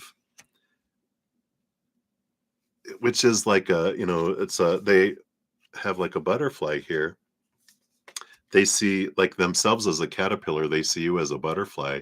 You have transformed. You're like a caterpillar can't keep up with a butterfly, as I were saying. The Eight of Swords is here, and the Movement of Pentacles. Look at that slowness card again. Again, they feel like I move too slow for you. And the Eight of Swords is, again, a transformational energy. They feel like you've let go of things in your life, and that's that transformational energy. Is like they feel like you are at a place that they haven't gone yet, and they feel bad about themselves. So not that they put you like on a pillar, you know, but um, they do see you as different than them, and a more evolved creature than they are. Because you've gone through, you've done shadow work, you've done things, you've evolved, you see things differently. You also are able to give a lot more love because you've worked on your self-love. So you don't love yourself like that. You love yourself, like that. Maybe we don't, it takes us a long time usually for us to burn away and get rid of all the clogs that we've accumulated since we were children, where everyone given us all these beliefs, right? Clog. But you have a more significant flow of love than they do. So there is that. Let's see what's below the surface here too. Yeah, the Heart of Pentacles, Mother Nature, Mother Nurture, and the Naked Heart. Yeah, this is this again energy of they under the surface. They see you as this huge heart that can give so much, and they're like, I could never compete with that. The Naked Heart is a specific card here, and I feel like this is a message for you also, nurturing yourself, giving this love to yourself because you deserve it. But I want to read from this card here because this is all about connection, purpose, and your higher self. And the Naked Heart, which is this beautiful one. Look, there's even this moth here, little lunar moth. It says, I radiate at a pure vibrational level, calling in all that I need at this time to stay in alignment with my path. I like that message. There's more, but because you know, situations, it's like the Tower card, which you did get the Tower card in one of your other readings, but it's about trusting that when someone is removed out of our life, it is for us to make space for something that is more in alignment with my path, that clears an obstacle to allow me to move forward into something that aligns more with my energy And you deserve to be with someone like yourself, another huge heart, right? With the butterfly. The universe is highlighting my gifts and asking me to trust myself and my intuition. And as I listen to what my heart needs, my natural essence comes forth to be nurtured, and I innately connect with my calling and my purpose. Comparing myself to others does not serve me. Oh my gosh, just like how do I compare? Literally, the word, how do I compare to this other person in their mind? But it says, comparing myself to others does not serve me and will only knock me out of my flow. I was given the exact proportion of amazing, otherwise, I would not exist. My path may not always feel easy, but it will feel right. When I shine bright, I am the spark to someone else's light, and I inspire others. The Luna moth whispers to you, you are brave and beautiful. Fly out of the darkness and into your light. And whenever we feel disconnected from our heart, we can ask ourselves, is my ego, my mind, leading my path instead of my heart? My true heart is my human mind. So hopefully that gives you what you were looking for there. I like that. Yeah, don't need to compare. This isn't um, it's not a contest. This isn't about your worth. This is about their unhappiness inside of them. And if they can't be happy, and if they can only love themselves that much, you can't um, you can't help them. They have to help themselves through that. You get to return to nurturing yourself. Right. So that's for that one. I think that was everything. Okay. And then we have the hot dog. Thank you for that. All right. Come on, mouse. Okay, there we go. All right. So, does RJ know that you had someone else earlier as well? Oh, all right. So let's take a look here. Does RJ know that you had someone else earlier as well? All right, let's take a look here. Okay, and then is this girl a new or old girl? Okay, so we already we found that that is a new girl, right? Let's see what else you can know, because I know you're kind of curious about them. We'll just see what they'll tell us about else about them there. Yeah, you do have the high priestess on the bottom. It is a good time here for you to kind of step back. The high priestess goes into our high priestess temple, connects higher, to your higher self and your spiritual posse. Look behind the veil into your emotions about why did I want this to happen for me? What does it show me about me? Because that's why we have things happen, right? Does RJ know? We have the Heart of Swords, balance between head and heart, and the Eight of Pentacles, this transformational energy. It doesn't feel um, like they feel that here. They kind of look at you again. The Heart of Swords is an energy. They're balanced between head and heart, but it's like they see you as someone who is um, it's a great fit. Like you are like marriage material, kind of there here. The Eight of Pentacles is an energy, like we talked about with, I think it was the Hangman, but the Eight of Pentacles is you've gone through the process of caterpillar in their mind from caterpillar to butterfly. So they, I don't feel like they feel like you do the things that they do, that you're better than that, kind of energy. They were like, I just feel like you are different. And um, I feel like they assume that you've had experiences in your life because they feel like you have these are the things that helped you change. But I don't feel like they feel like you do anything. I mean, that you've gone through anything like recent, super recent, because they have this idea of that you're evolved, from their perspective. So I feel like that's what they have there. Um, so is this girl? Let's see what we have here. Yeah. Well, look, here's the tower. They're like here again. They've they've had many. different emotional experiences, but it's, you know, it always ends here. Let's see what's underneath here. Yeah, the Six of Wands. Oh my God, that's the exact card we got from the earlier reading.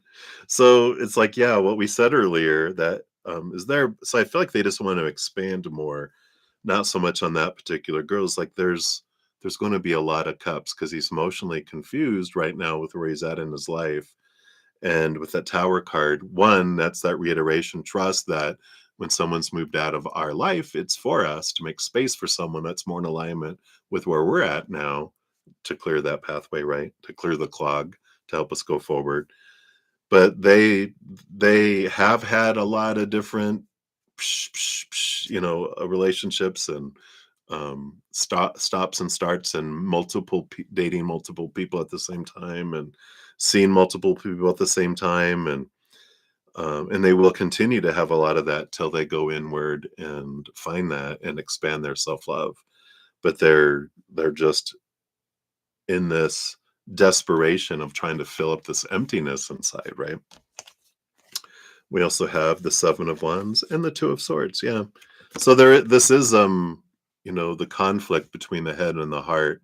This is bringing forward this energy for you for the Seven of Wands, which is about you being true to your authentic self. You part of your journey of I'm not going to dim my light for anyone. I'm not going to ask permission to shine. I don't need to defend who I am. I'm going to be true to myself. And this is what you deserve. You deserve to be a butterfly, not trying to pretend like you're a caterpillar. You deserve that energy of being more true to who you really are, and that's what these conflicts bring in for you. So that's kind of that when you step away into the high temple and look from things from a higher perspective, going, why is this happening for me? You're realizing this is what it's bringing up for me to release me from these old ways of thinking about myself too, that I can be free and that I can be me and I don't have to try to be something for someone. I get to be that for me instead. So I like that. So that is what they have for you, my dear.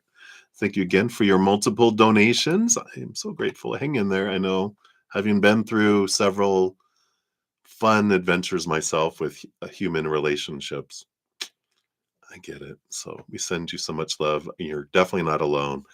If we had like a little wait, raise your hand button, we would all be raising our hand going, girl, we're there with you. And we love you.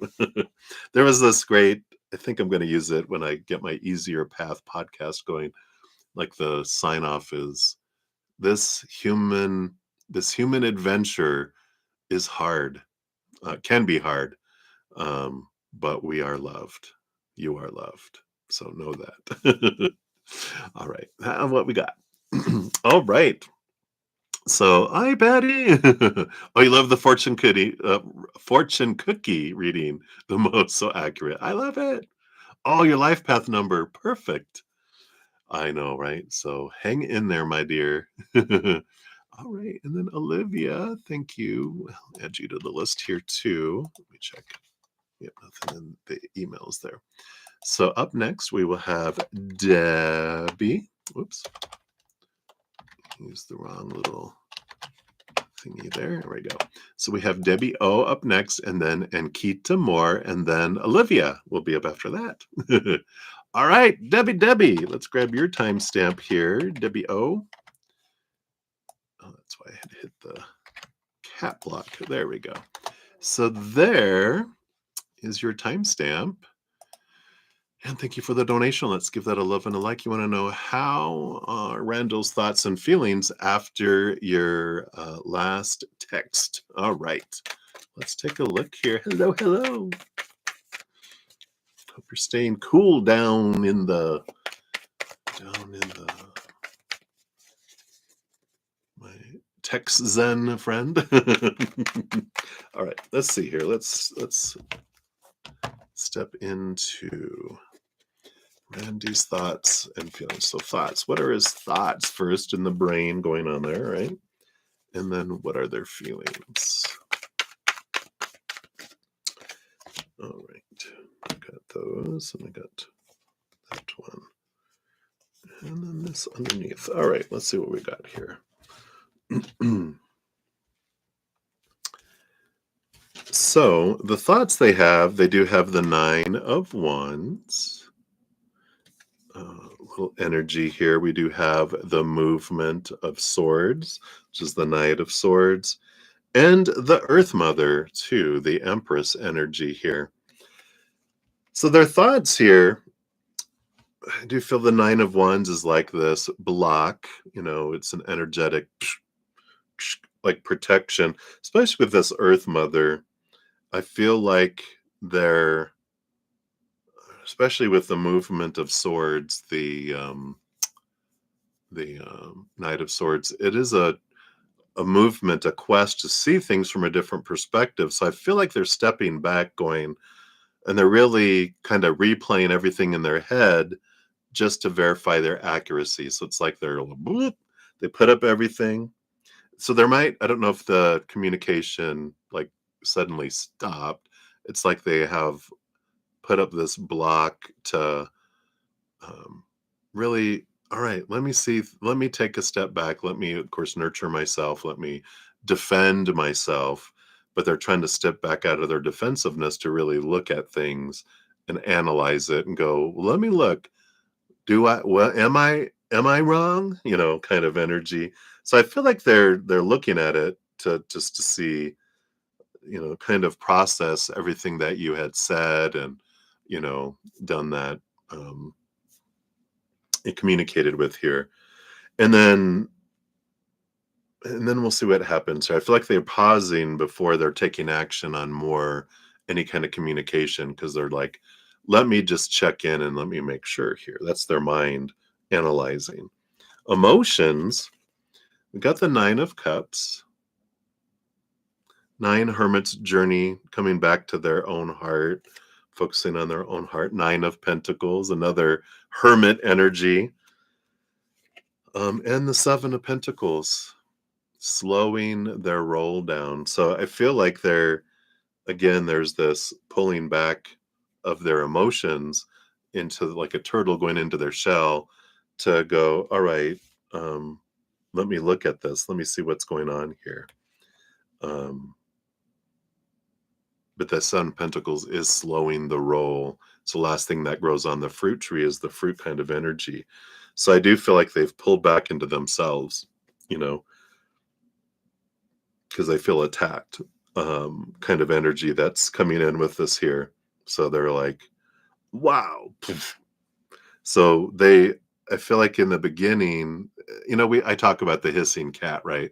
When our little inner child feels unsafe and out of control, whoop, it comes up. We um, turn to our little 2-year-old selves with our pet hissing cat, where the pet hissing cat is saying, hiss and attack, or hiss and run away, or then hiss and attack and then run away, right? And I feel like that's what kind of happened to me, even with the Black Panther. That's it's like they got defensive and attacked back, but then they've pulled back now to try to feel safe and try to get back in control because they feel out of control. And they're like, all right, let me just see what is here. There's 3 cards below the surface tree. You had 3, 3, and 3. Interesting. Yep, Seven of Swords. So this is the feelings of lies and secrets and thievery. And so there is like this trying to find out, how am I lying?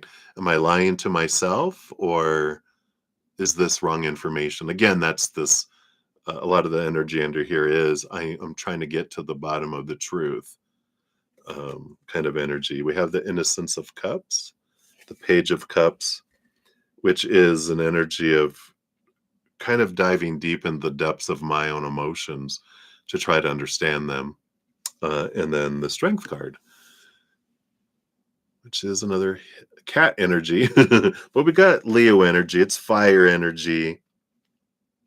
And it is an energy of, again, communicating with higher self, but it's inner strength.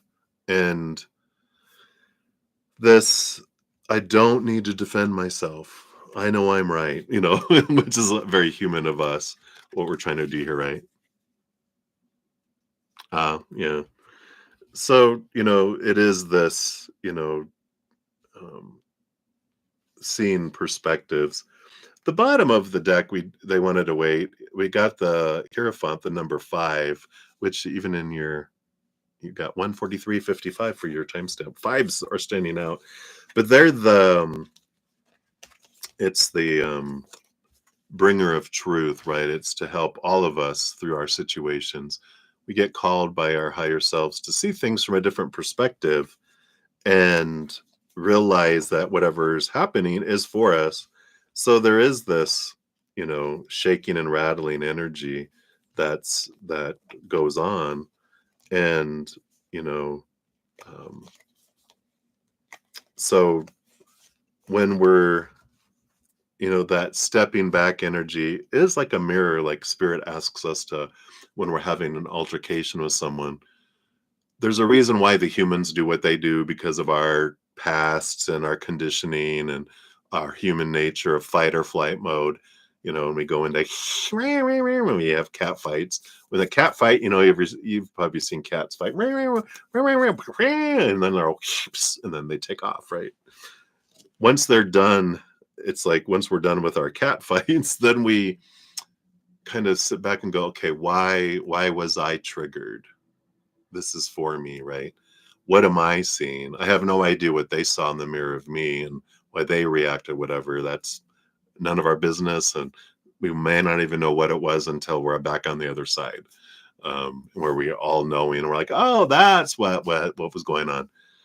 But that's really none of our business because we can't control it or do anything about it. We come back to us and go, what am I seeing when I look at the situation, even when I look at them? So, like when he said he's lying to himself and he lies behind women he dates, it's how do I lie to myself? How am I lying to myself in my life? And how do I lie behind my own self when I date? What are these untruths, these things that I'm lying to myself about when I'm dating someone? And it's so revealing, comes in there. I'm not sure if I mentioned it to you specifically, but I mention it a lot about Byron Katie, which she was one of the huge influences in my life that helped me understand so much about what was going on inside of me because she has a YouTube channel, but she also has a free process she offers on her website, which is thework.com, just THEWORK.com. She has what's called a Judge Your Neighbor worksheet, and it's a free worksheet she offers. You can print it out or fill it out online now, which is cool. And it just asks, it's to get you zero in on a specific situation, and then you answer those questions. And it allows your ego just to throw up, just to be as honest as you can when you fill out this worksheet. It has the deepest transformations. And then we just take it through and we question and we look at the mirror and we find the revelations that sets us free from so much. So I offer that because it's such a life-changing thing. And of course, no expectations anyone has to use it or anything like that. Just if it resonates, check it out, see if it fits. But I feel like that is what they want you to know right now. Let's give you your fortune cookie too here, Debbie. See what else we got going on here. Oh, and you do have another one. We'll circle back around for that too. But we'll give you your fortune cookie for this one. You've got the keening woman, Banshee. Banshee? It says bean, but I think it's called ban in Irish or Welsh. But it's card 16. What is this?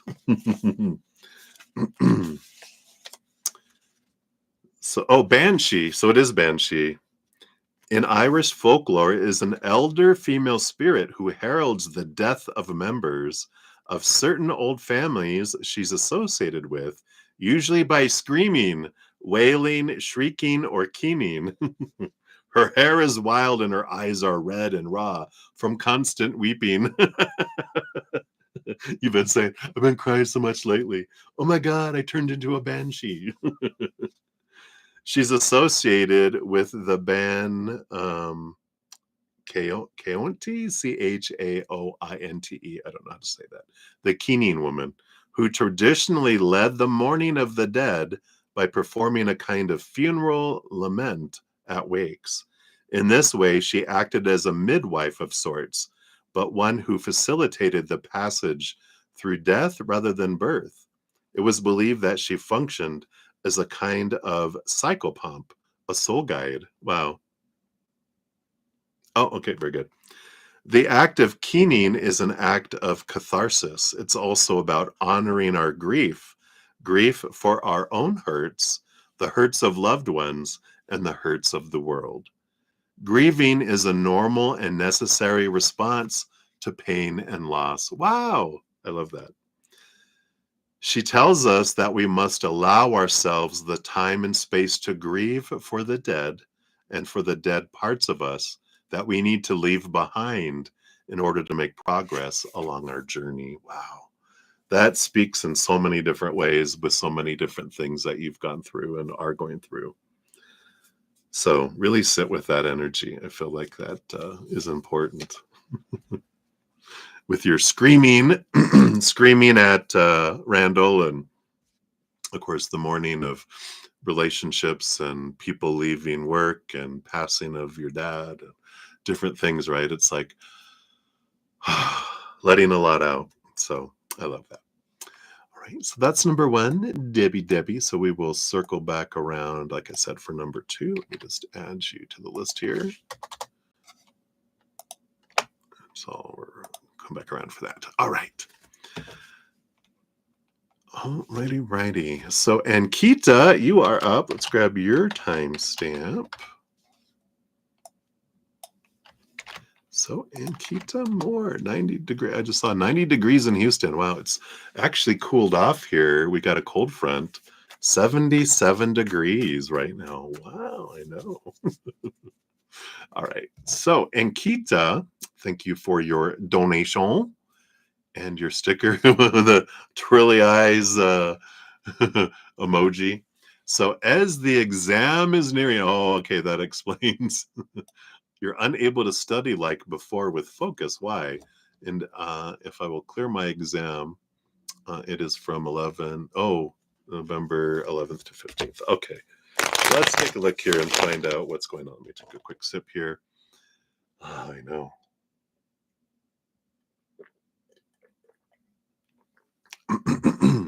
All right. So why are you unable to study and focus like before? All right. We got this, and we got this, and we got this.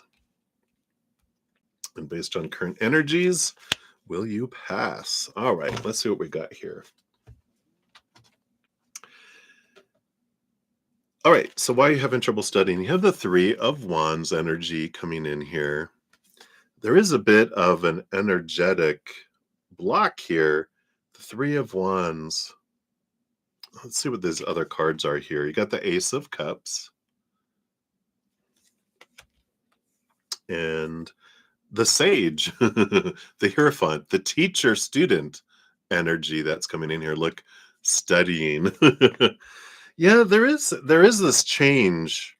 It's like your heart has changed since before, because the Three of Wands is about, with new information, maybe wanting to go a different direction in your life, or your heart isn't in it like it was before. It's like your heart is wanting to lead you in a different direction.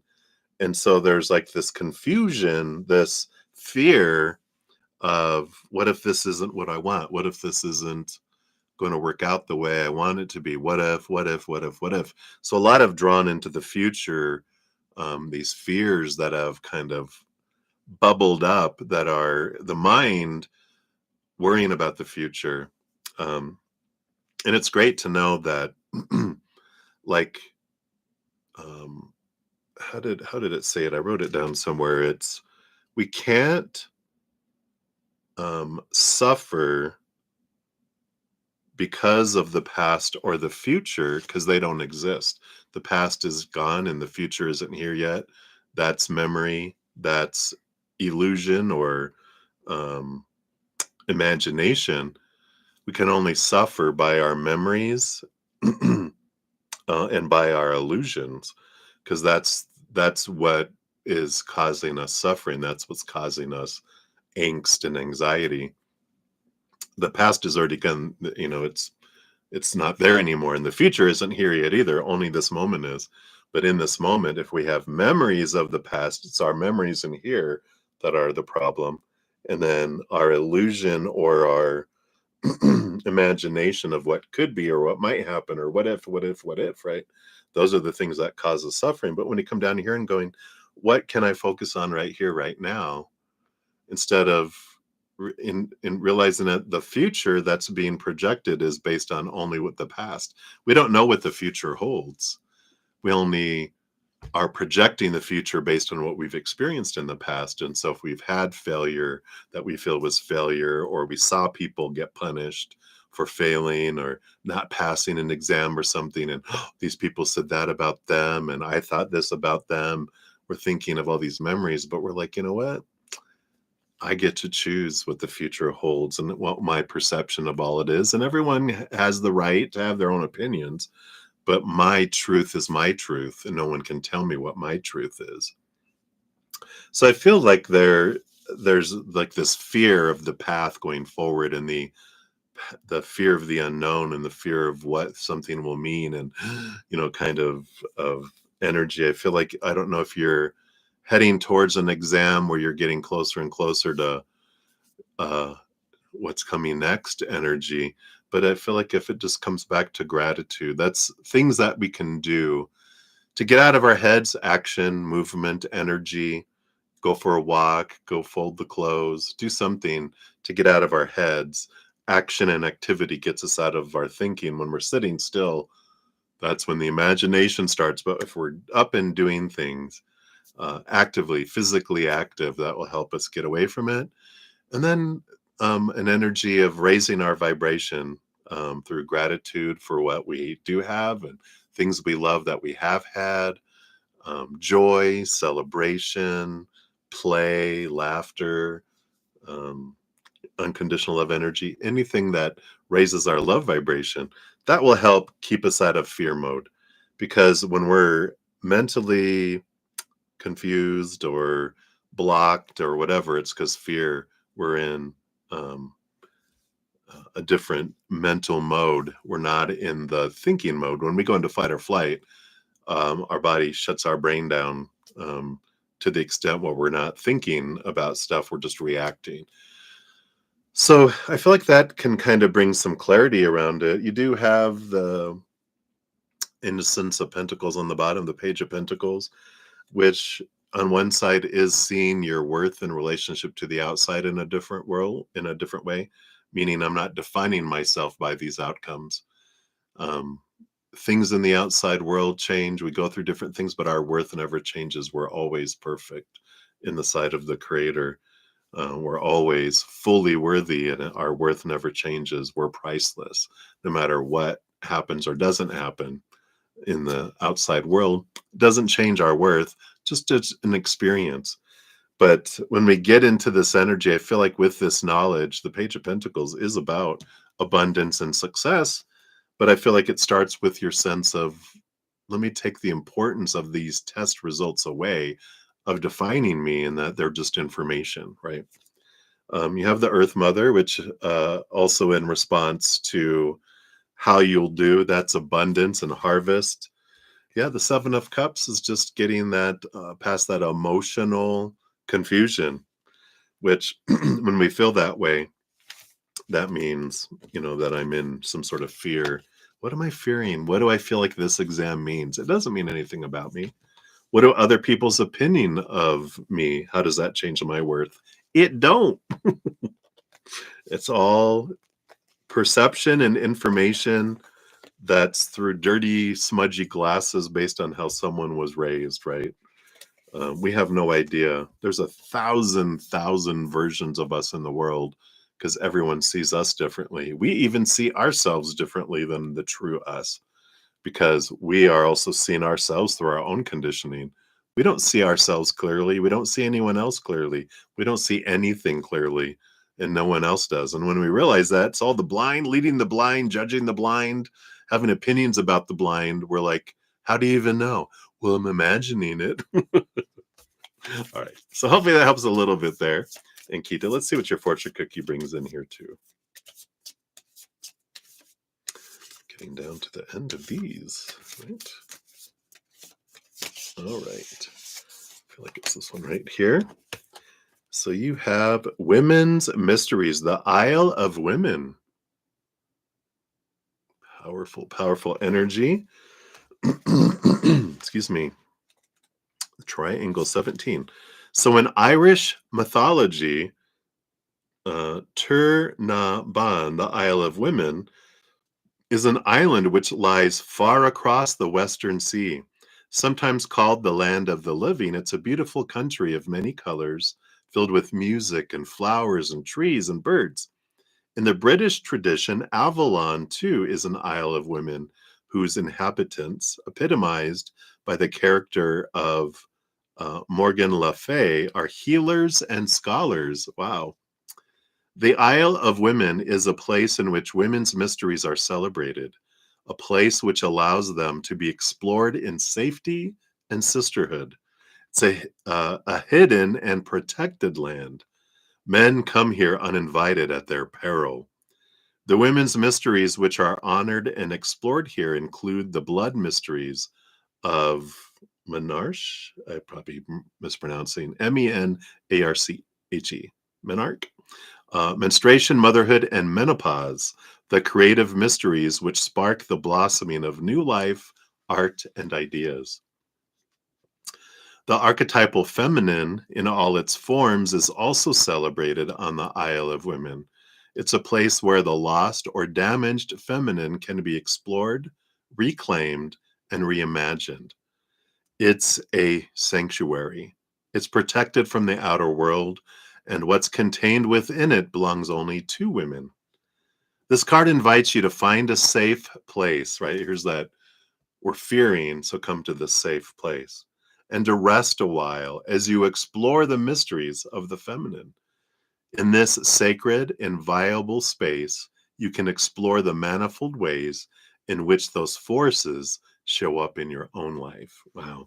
I like that, stepping into your power energy here as well, but know that you're protected and cared for. And I like that. You even have there's a pregnant one on here, like the Empress, which is the birthing of something new, right? So I like that for you, Nkita. Hopefully that helps a little bit. So many blessings to you. Let me just grab this here. Thank you again for your donation. All right. So that was Frankita. So up next, we do have Olivia. Let's grab your timestamp here. Thank you for your donation. I've turned French now, or French accent. So thank you for the heart stickers here. So Olivia, always good to see you too. Thank you for that.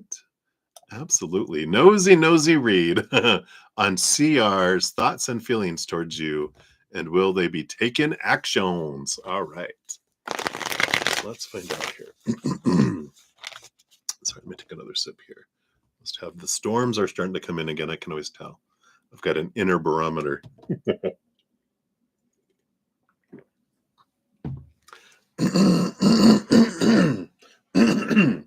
Perhaps let's have a little cough drop too. Can feel it a changing in my head. All right. So Olivia, let's check here.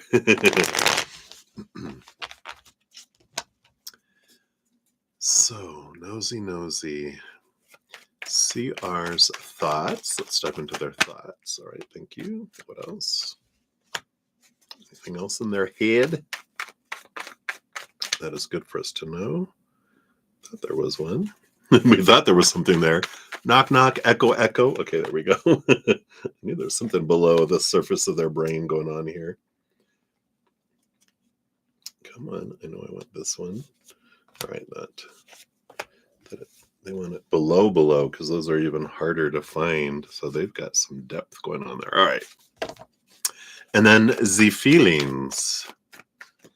The feelings, and then the below on the feelings.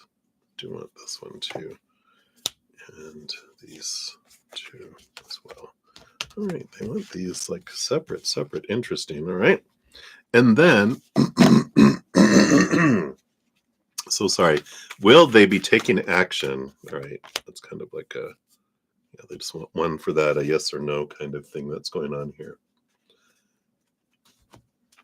All right, so what's going on in their head? Well, they do have the Hanged Man, so it's slowly loading here. But it is a card. It's a card of pausing and growth and reflection, trying to see things from a different perspective. And they do have the Nine of Cups, which is like what a dream come true kind of energy is. And it is this little bit of a like a, I'm trying to find out what my dream come true is. Is this my dream come true? It's like a lot of analyzing, a lot of looking into things. Let's see what the below the surface is here. Okay.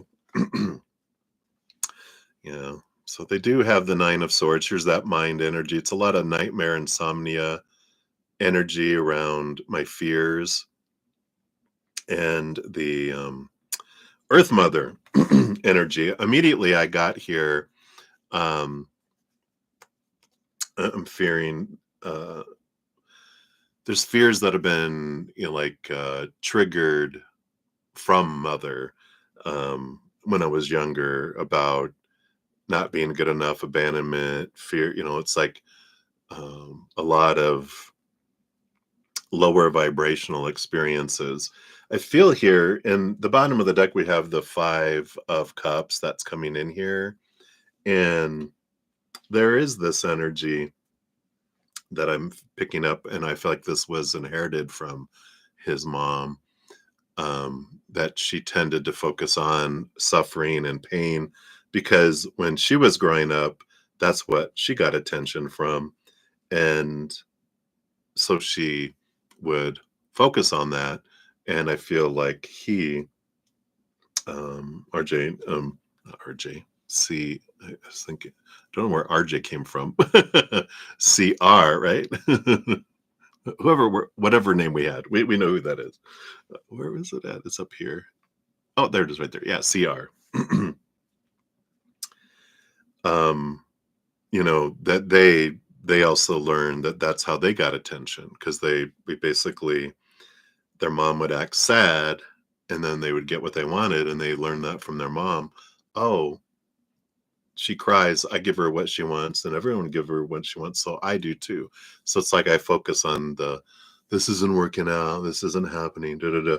I was taught that.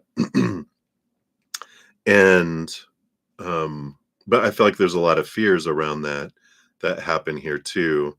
And but that's a lot of what's going on in their head regarding feeling emotions and allowing yourself, because of this pain that they had, because it was so unstable, that they kind of guard their heart a lot because of that feeling manipulated when they were growing up, right? So they've got that there. We also below that, we got the Fool card with the Nine of Wands. Yeah. So this is telling us they're trying to get rid of these expectations.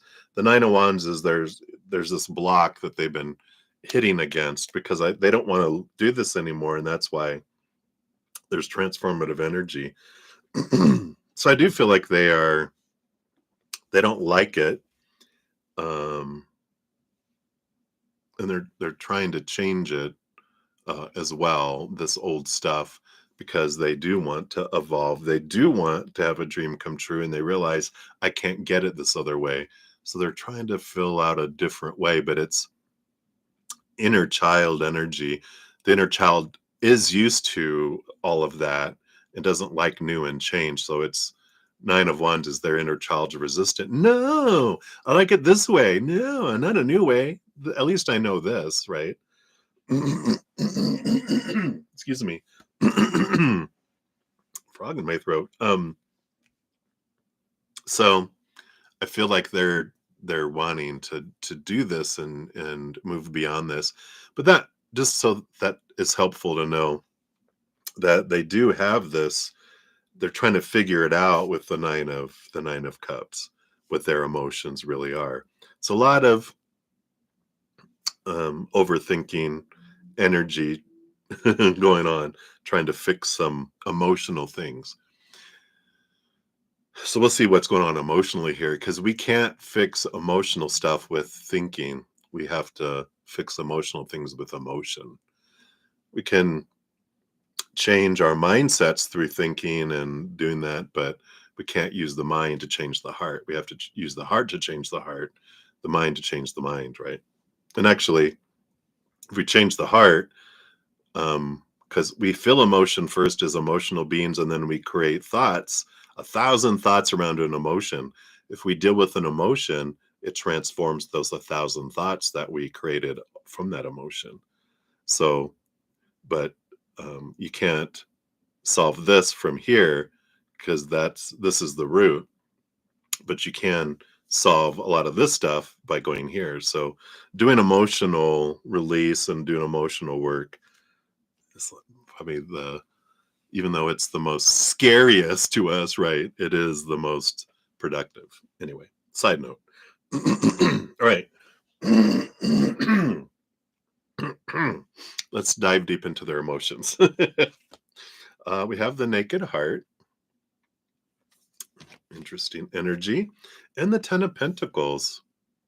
Wow. So their heart is convinced. I mean, their heart is they have a huge heart. That 10 of Pentacles is a relationship energy. They're like, the heart knows what it wants. It's like, oh, yes. And the mind's like, woo, woo, woo, woo. It's always this noodle here is the one that tries to cage our heart and keep us, back, right? Let's see what's below the surface here, too. We've got the Sage, the Hierophant, and the 4 of Pentacles. And below the surface here, there is this transformation of how they're determining their worth. And I like that. So this nudging that's coming in through the mind is coming from the heart. They're like, whenever I define myself by the outside world, I feel unstable. So you got to define yourself in here. Their higher self is really taking them into this transformational place within them. And that's what's happening below the surface.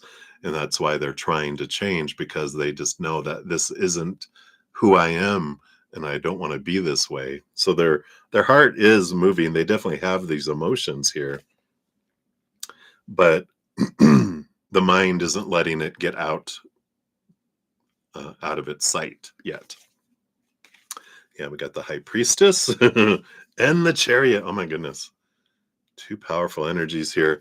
The High Priestess is about pull it away, trying to see things from a higher perspective, understand what's going on behind the veil, but deep dive into the emotions and the unseen stuff coming up from the surface. The Chariot card is even ruled by the moon energy of Cancer. And so there's a ton of emotional stuff going on way below the surface, because these other 4 cards we just did with the Hierophant and the 4 of Pentacles and the High Priestess and the Chariot are all the subconscious stuff that's bellowing below the surface. Excuse me. So a lot of emotion that's there, a lot of mental stuff that's being worked on. I like that it's not just their mind is going, no, emotions can't be expressed. It's like, I don't like, I'm so sorry. Hold on a sec. Okay. I think it's gone. It was like, you ever have that frog? It's like, oh, that makes so much sense. I want to speak the truth of my emotions, but I'm not allowed to. It's like the clearing This is the clearing out. It's allowing this block to be able to communicate my emotions. I want to clear it. It's irritating me that I can't. So that's funny. That's all that all through this reading. That's what it was. And now it's gone. But that's what they're wanting to do. They're wanting to do it. The emotions are there. Their heart is all in. The mind um, just isn't allowing it, but the mind is working on it to try to feel safe enough to allow it. So, will they move towards you? And will they take actions? Movement of cups. Shut up. Knight of cups. Movement of emotion, sharing of emotion. So I like it that they do. And then the Five of Cups being re-brought in now with new energy of transformation of emotions from lower to higher. And so I do feel here, even here's the Devil card underneath that, which is the shaking and the rattling of long held mental beliefs and transformation that's coming in here. We also have the Seven of Pentacles. It's not going to be like tomorrow, but it is being worked on. It's not like forever away, as you even got the movement of wands and the death and rebirth underneath that. So they definitely are in a transformational type of energy, which again, I like. I get so many readings where, because in our society, it's gotten a lot better, but in our society, because I'm old, I'm almost 60 years old. I know you wouldn't think I was. I don't act like an old man. But back in the olden days, really, men are not, really no one was, but men were not encouraged to look into their emotional evolution at all. Just do what you always been taught and keep going until you die was kind of the energy with it, right? But I like, because a lot of readings I get is this is their mind, they're suppressing their heart, and there's no like big work on it, on changing it. It's just maintaining. This feels like work. This feels like, going. I know. You don't act your age either, Debbie. Hey, we're older. Okay. Let's see what your fortune cookie brings in here too, Olivia, before I get in more trouble. You're so funny. All right, let's see here. Got 3 cards left in this deck. Let's see which one comes in here for you. All right. What's this one here? All right. So you got the Sacred Marriage. Wow. Beautiful card. And you got card 16 with the square. Let's see what this brings in. Interesting. So the heroine's journey requires us above all to reclaim the creative and generative feminine energy buried inside each of us. But before we can fully orient ourselves to the final stage of our journey, our return to the world with the gifts we amassed along the way, we also need to work on integrating and harmonizing the masculine qualities which each of us possesses. Interesting. Thank you, Olivia. You're sweet. This is the sacred marriage in Celtic traditions between the goddess sovereignty and the king. It's the sacred marriage of masculine and feminine, which is also the goal of alchemy. It's necessary because in seeking to restore the feminine to our culture, we must not lose sight of the fact that the cause of our problem isn't the presence of masculine qualities in the world, but rather that those qualities have become excessively dominant, like we were saying, right? Because it's that, and that's what they, like men and are taught, masculine, the divine feminine side of us, no, suppress, right? But, and that's why, and surprise everyone, I'm I am gay. I have a balance between divine masculine and feminine, and which is great. And I feel like that's what a lot of men are getting in tune with now and becoming comfortable with the heart side of them, um, without having to be gay, which is good for all of you that prefer men. Anyway, the qualities, I don't know why I went off on that, but anyway, the qualities that we might think of as feminine include an awareness of the gifts of embodiment, as well as intuitive, emotional, and empathic ways of being in the world. In contrast, the qualities that we think of as masculine are active, rational, goal oriented, and structuring, and are traditionally associated with the intellect and the spirit. Harmonizing these different energies within ourselves is a prerequisite for the work of restoring balance to an outer world which has lost its equilibrium. And this card invites each of us to find our own unique ways of working with and balancing these qualities. So it's a good energy for us to be aware of, right?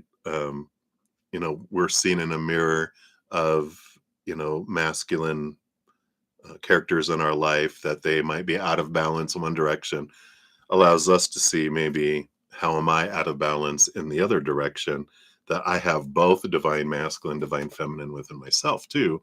So we can do that, which is important for our adventure. No, not very soon. They had the Seven of Pentacles.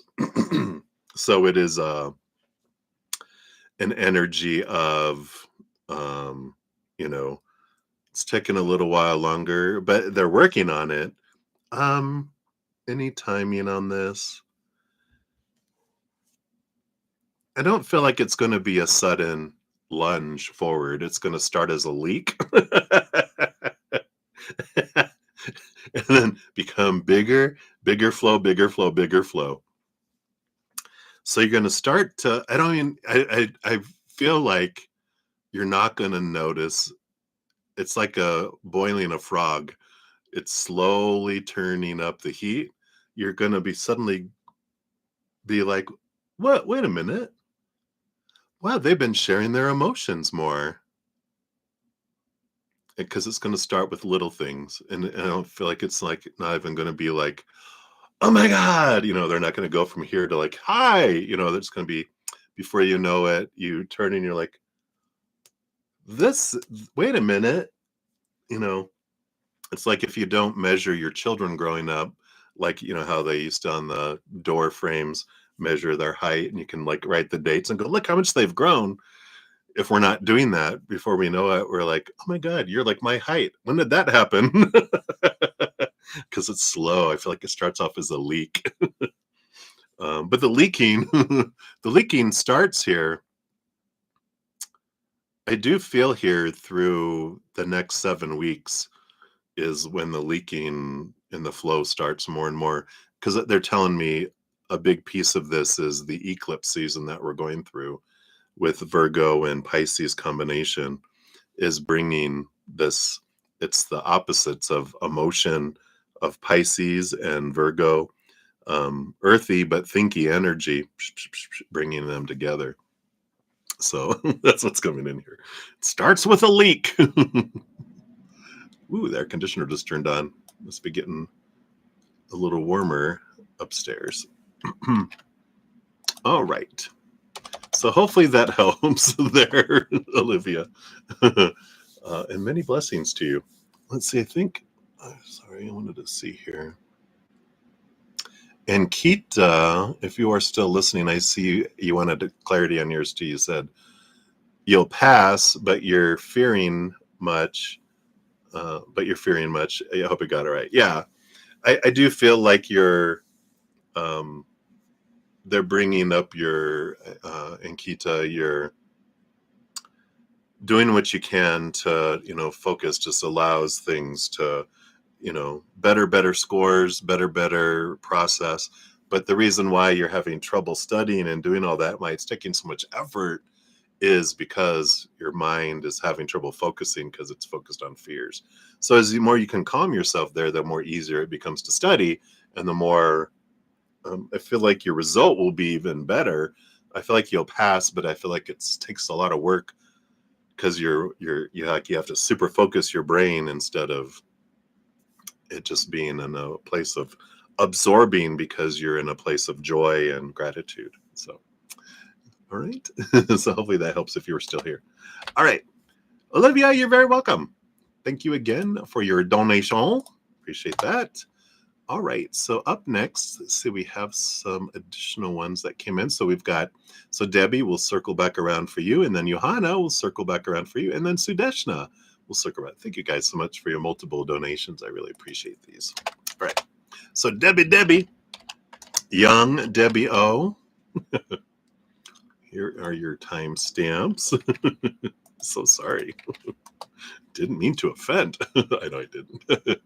All right. So let's get rid of that one out of here. Whoops.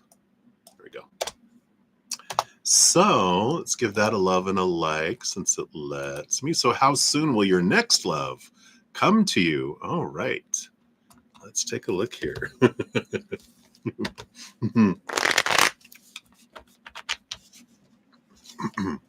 Yeah, and exactly. You are young at heart. And in body too. You do not look our age either. So there we go. So let's take a look here. Love. When is the love next coming into your life here? It was when, right? Yeah, how soon? All right. 1 and 2, and is there 3? Yeah, there sure is. And then what else? Oh, I like it.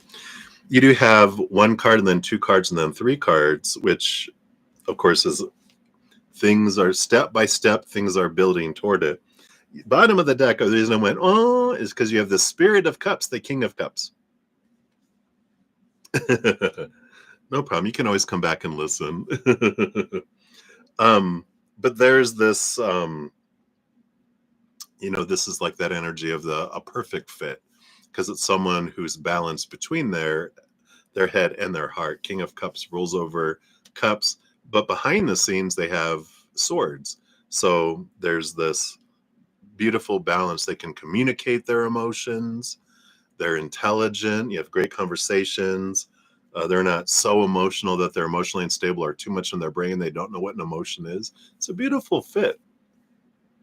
And I feel like that's important because you kind of have the energy of like the Queen of Cups, right? You roll over emotion and you have the background of emotion too. So, that kind of oh, your therapist. Yeah. But so there is this, that's the fit for you with that here too, right? So let's see what we have here. You have the 8 of Swords. So step 1 towards them here is, and so they're saying here with the building of it is how soon it is depends on, excuse me, of course, what they're doing on their end, but also the work that you're doing on your end to release the old, because it's like you guys are destined to meet at a higher vibration. So if you're in hot air balloons and you guys don't cut away the ropes that are holding you down and the sandbags that are weighing you down, you guys don't bump into each other. It's like it's the so it's how much effort we put into letting the old things go is how fast we rise, right?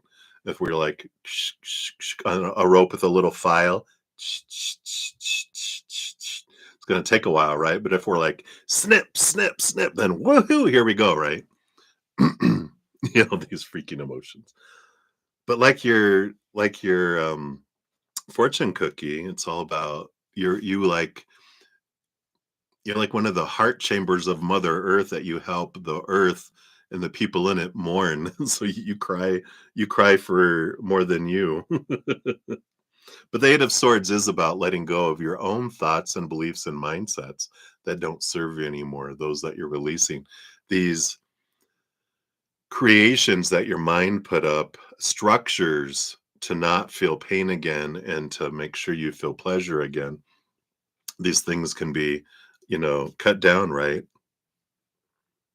That's more releasing the old, so you're burning away that which is not truly you, that was created because of emotions that were sparked. And as you transform your emotions, then that releases a lot of the mental stuff.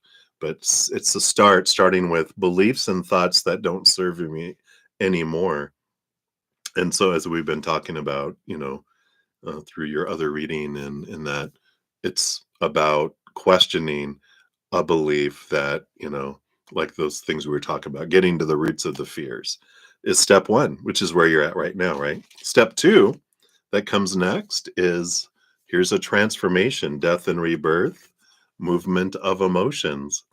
So there is this, um, and I feel like this is processing emotions around loss, like your fortune cookie had said in that other one, because there is some, uh, of course, especially around Papa San, about the loss of them and other things in your life that um, this is allowing you to allow this to flow through, and that's part of the energy of it's important for you to really, release. Hasn't even been a year, right? Or no, it's been a couple of years. But there's this the release of this energy that it's important because it's such a strong emotional existence. It's so charged within you. It's an important piece. So, I feel like here, if you, like you said, your last counselor was, it's finding one because I feel like there's some grief counseling, some stuff that would help release stuff. So I do feel like that would be a great um, energy for you, someone that can give you tools and help you with that as well. Yeah, 23. Yeah, and close friendships. So those losses, right? Um, Not coming soon. Well, when you're talking about your next love, they were talking about the love of your life here. Um, we'll see here. I think we'll see if there's a stepping stones before this King of Cups. It's almost like they're saying though the wait is worth it, and maybe you don't have to experience. But I feel like these two steps happen to happen first. Let's see what the third step is here. Hopefully, it's not a 10-step program, right? You got two of wands with the Ace of Cups, yeah, and the Heart of Pentacles.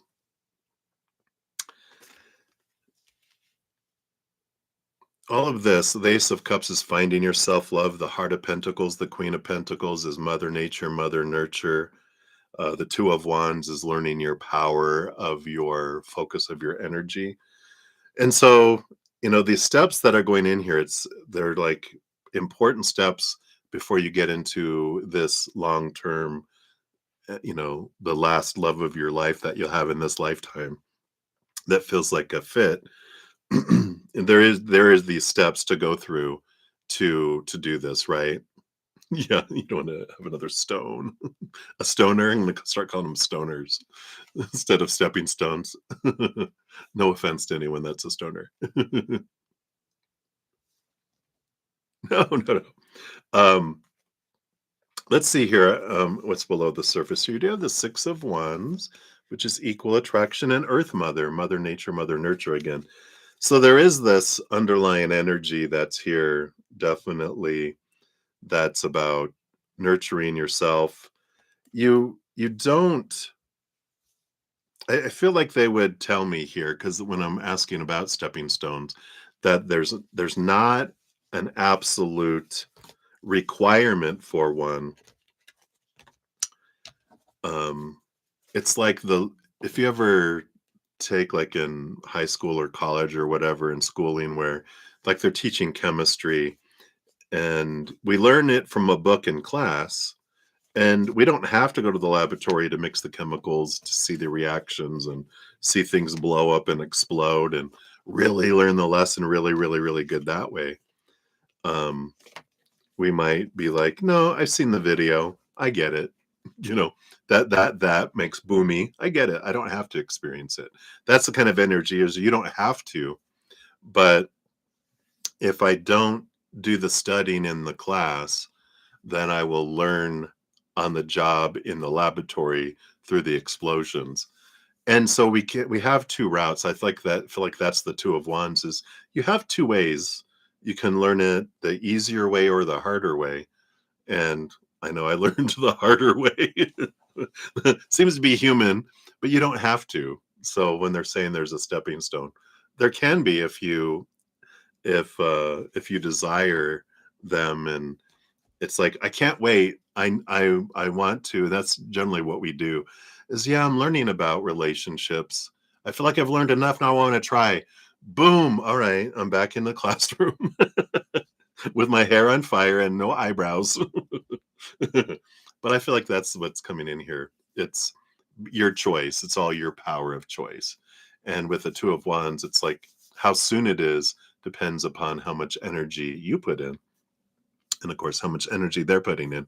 But you can only control how much energy I'm putting in. And if finding love is important to me, then like anything I can do to help that, I'm going to do that for myself, right? Like if I feel like counseling will really help me. It really helped me in my life, and I always recommend it to everyone. If you have the ability to do it because it's just going to help leap over stepping stones. I don't have to learn wandering around and learning the hard way. Oh, don't put those together because it explodes. Counseling for me is like a classroom. They like when you put those two things together, they explode. Oh, I'm not going to do that. I retain my eyebrows and my hair now. Great, So, it's all dependent upon that, and that's the range. Let me see if I can get a range from them based on current energies. I do feel it's next year. Um, like towards the end of next year, based on current energy. Like if you did nothing but experience things between now and then, it's like towards the end of next year. But if you do things, it could be the beginning of next year. It's like that much of it for sure. Alert, alert, alert. You're so funny. Too funny. All right. So hopefully that helps. That's what they got for you there, Debbie O. Thank you again for your additional. Sorry, I don't mean to crunch my cough drop there. But thank you for your additional donation. It's going to be worth it. It's worth the wait. It's worth the effort because it's such a wonderful fit. And it's going to be, the thing is that every relationship we're in is a reflection of our inner love. They're always reflecting back to us. So when we look at Randall and Chuck and 2005, 2005, I don't want to repeat that. Well, if I continue to do what I've always done, I'm going to get what I've always gotten. That's when I change inside, then my relationships change because it's a reflection of my love. So the more we raise our love vibration, the more we get reciprocation of that in our life too. So I know I can't wait. But it starts with here, right? All right. So that is what we got for you there. Up next, we got Johanna. Oh my God, look at this. 243.43. You had 48.48, and now you have 243.43. That is hilarious. Wow. Numbers are repeating. All right. So, Johanna, thank you for your additional donation. Let's give that a love and a like there. We have here. Is your dog wanting puppies? Oh, boo boo boo boo. So let's take a look here. You're welcome, Daddy. So is your dog in heat? From an emotional place. Let's see here. Tapping into your puppy's higher self. So these. All right.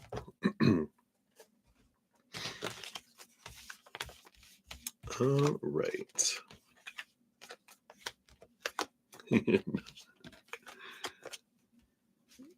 No, I don't believe so. Here we got the Hermit card. They like being alone, alone, but alone with you. They like your relationship. They're like uh, they don't want to share you with anyone else. They're like, no, you are my love. The Nine of Wands is a barrier. That's there. Um, you know, like, no, no, no, no, no. I don't want that. The Seven of Wands here is an energy of being true to my authentic self, me just being me. And the Nine of Swords, they have the nine. Um, the nine energy, I don't feel like this is theirs. I feel like they're saying you might have some fears about me feeling like I'm alone, but they're reminding me of my host used to have two dogs, and Frankie, who's our the black Labrador, she would you'd pet the other dog and she would nudge in and then and she always wanted the attention. She wanted to be the one. And then the other one, she passed away, the older one, and so now she's by herself. And my host will talk about, do you want a little brother? Do you want a little sister? Yeah, right. She wants the attention. um, and it's like they don't, you know, I feel like they want someone to play. They don't want, and it's like that's what I feel like their energy is. They don't want another animal, another, someone else. I want you to play with me. I don't want a brother or sister. I want you. You are my, my pack. I want you. I don't want another one. If you have another one, then I'm just going to fight them for. I used to joke that we were going to find the older dog at the bottom of the stairs down here where I live because she shoved her down the stairs to take her out, and that's the kind of energy I'm picking up here is like, no, no, I don't need puppies. I don't need anyone else. I just want to be with you. And it's not, and that's the energy that you're kind of picking up is I just want to be with you more. I want to be with you all the time. And that's the pack mentality of dogs, especially, but any kind of canines have that kind of energy of, except for like wolves. Wolves are okay. They can be in the community and they can be out of the community on their own, a lone wolf if they want, but they can also enjoy the company. But other canines are more about, um, I feel like I'm incomplete without being with my pack, kind of things. Yeah, they're the original canines. But there's something to do with how they were. There's something to do with how they were bred to be submissive and connected to an owner and obedient to an owner that changed dogs into needy, needy little bitches. They're like, yes, we are. But they're so loving and everything too. All right. So no puppies. They're not desiring puppies. But they just, you know, even like they're your daemon, like before. No, it's just you and me. I just want to be with you as much as I possibly can. I don't know. I always joke with my host. I'm like, well, you can't go with us sometimes if we're going to go in places that don't allow dogs, But here, if they're an emotional support animal, I go, you can put her through the training, get her the little thing. You can take her with you everywhere. I don't know if they have that where you live. But you're like, all right, you're coming with me. Sorry, this is my emotional support animal. All right. So that is what they have, my dear, my dear. So many blessings to you. I love it. She's so sweet. All right. Oops. Wrong symbol there. All right. With her lamb, a lamb? Oh, that is cute. An emotional support lamb. I would take that one of those goats, the goats that faint when they're scared. This is my emotional support goat. Oh no, I can't go anywhere. That's my warning system. It got scared. All right. Much love to you, my friend. All right, Sudeshna, we're circling back around for your additional one here. Thank you for that additional donation here. I appreciate that. Here's all your timestamps. All right. Give that a love and a like you poo here. All right. Thank you again. And so we have here, how will the upcoming time be in your career? And working in cognizant, how will it be the work and everything else? All right. So based on your current energies, what does, all right, boom, boom. Cards are flying out of the deck.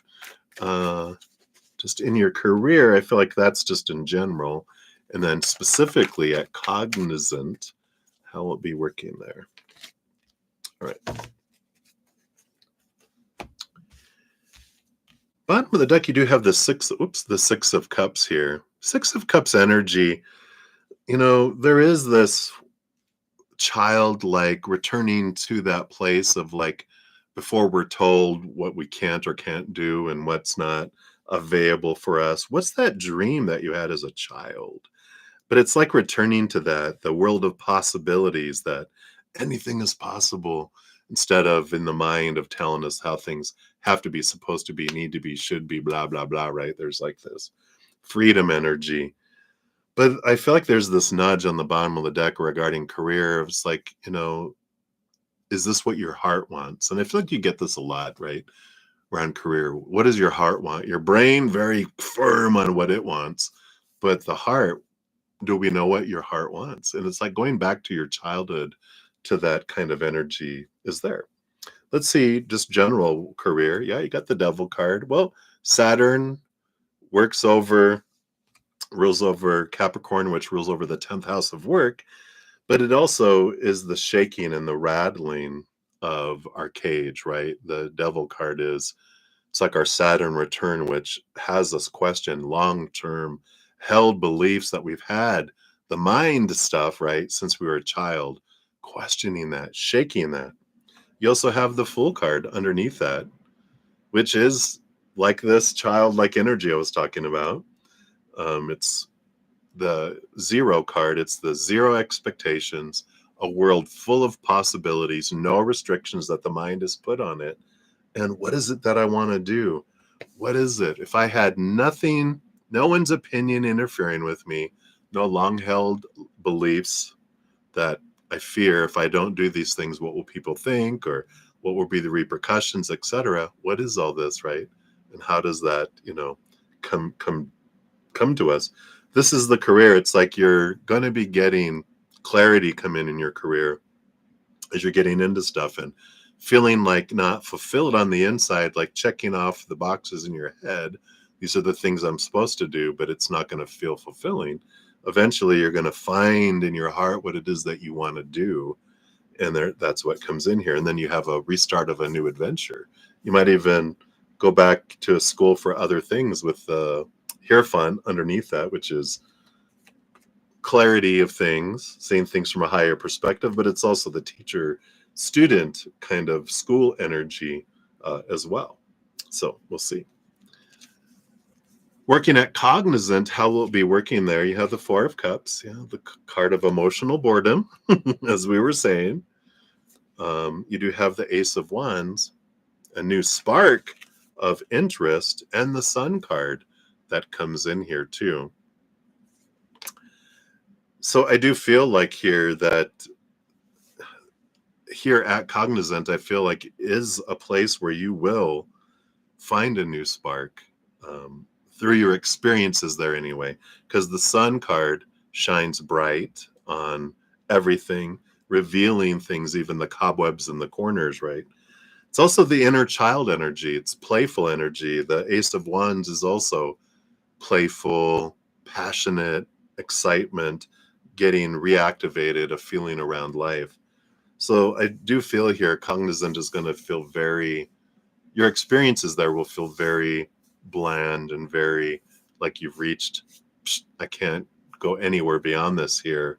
What is it I want to do? And I feel like they're like a springboard for you, because I feel like it's going to end up not being a place you want to be anymore emotionally, because you just feel like existing instead of living. And I feel like you get a new spark into heading into something different. But it feels like a return to a childlikeness of adventure instead of being responsible and doing all the right things and boring. So I feel like that's what's coming in for you, my dear, my dear. So many blessings to you. Thank you again for your donation. Um, I just feel like it's going to change here for you pretty quick. So I like it. All right. Well, I'm coming up on 3 hours. I don't think I have any other donations that came in. Oop, let me check real quick here. Okay, no. All right. So, rather than start on free readings, I'm going to gather them here real quick, and then I will return here. I'm going to go eat and refresh. Okay, maybe one more for Diana. So as soon as Diana puts her question, I'll finish that one up. But then I will be back. Let me just grab, let me see where the free readings were. I think I've got those. I got Amber's, yes, and there's Ashish. Okay, so that's as far as I got. Got Andrea for Hector. Grab that one. Got Maria P for your free reading. Johanna Olivier Bagata. There's Mika Khan. I got Olivier there. I knew you had a question there somewhere. There we are. Olivier Bagata. We have Trampzilla. Then there we got Swaroop Bobby. Okay. We did that. Good touch of love. Okay, got that one. We did those. Okay. All right, we got Eagle. So I'm just going to grab these as I'm going down here, Diana. I'll be with yours here in one quick sec.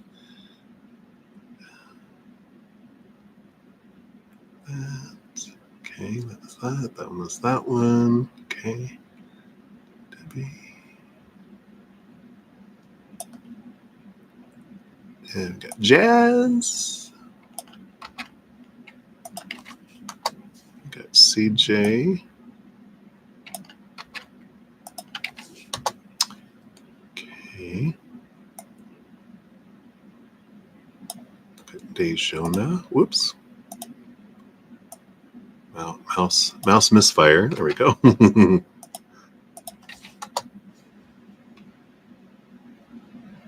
we did that one. We did those. Cat Goddess. We got yours. Almost there, Diana. Olivia. Did those. Okay. Oh, and here's Sudeshna for their free reading. Let's grab that one here too. All right. Got that. Okay.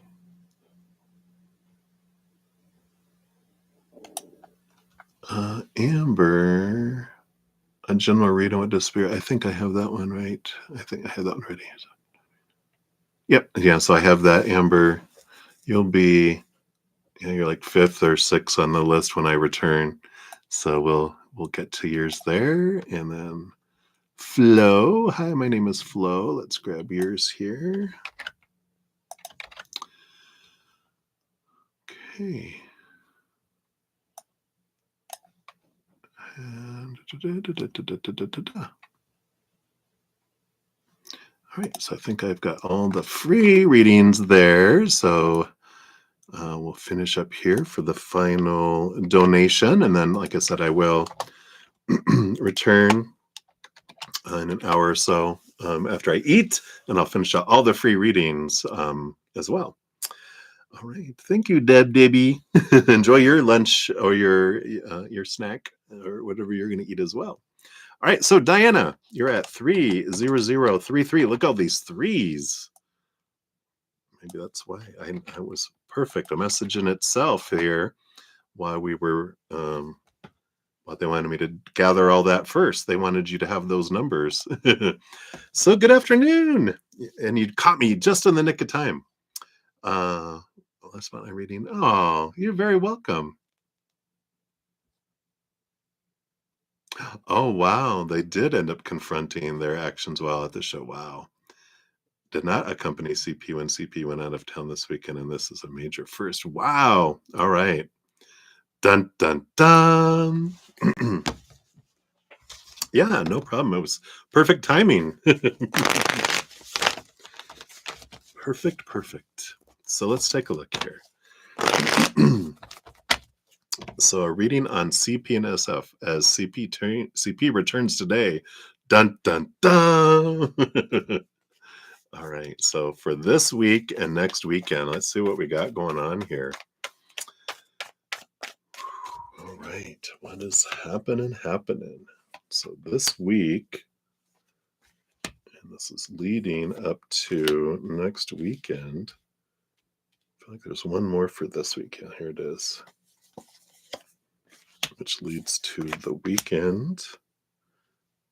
Is there like one more? Yeah, this one here. It's a little of a whisper, though. We're going to put that one below the surface here. See what that is. It's like the T within the T. You like that? Dun, dun, dun. All right. Well, the bottom of the deck, we do have the movement of Pentacles, which is the Knight of Pentacles. Slowest moving knight out of them all.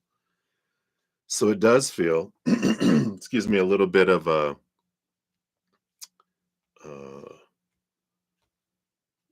it's like when you're driving really fast and you hit the water, it's like things suddenly just feel like they're still moving, but it's like it feels things just kind of slow, like cold molasses in December or whatever they say. Like molasses in December, it's slow moving. Things just suddenly are coming to a halt. And I feel like decision making,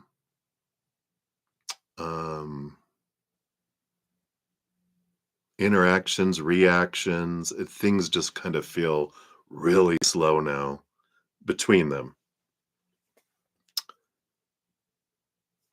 Underneath that, I just wanted to mention they've got the Chariot card too, which is like the power of decision making and decisions that need to be made. So I feel like the interactions have slowed because they're making independent decisions about what they're wanting, etc. We'll see what that'll spread out here in this coming in here. So we're starting off like today into, I would say today, Monday into Tuesday-ish, the energy that's coming in here lasts this long.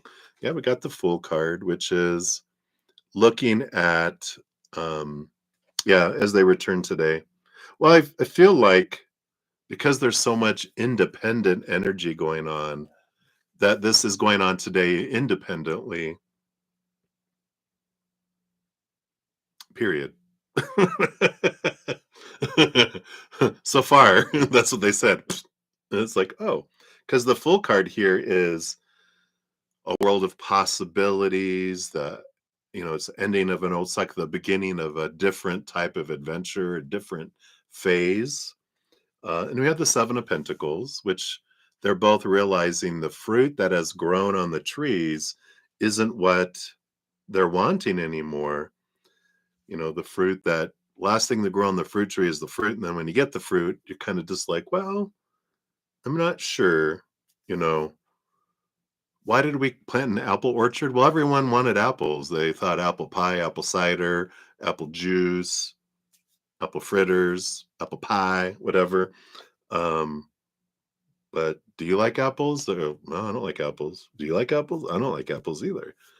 And it's almost like they're both realizing this isn't what either of us wants. So, what orchards do we want to buy separately? It's like maybe we don't buy a full orchard. We can buy a half orchard of this and a half orchard of that.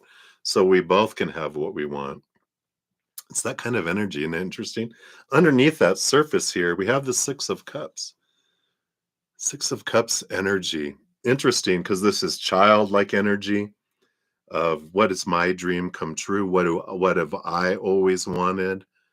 And there is this,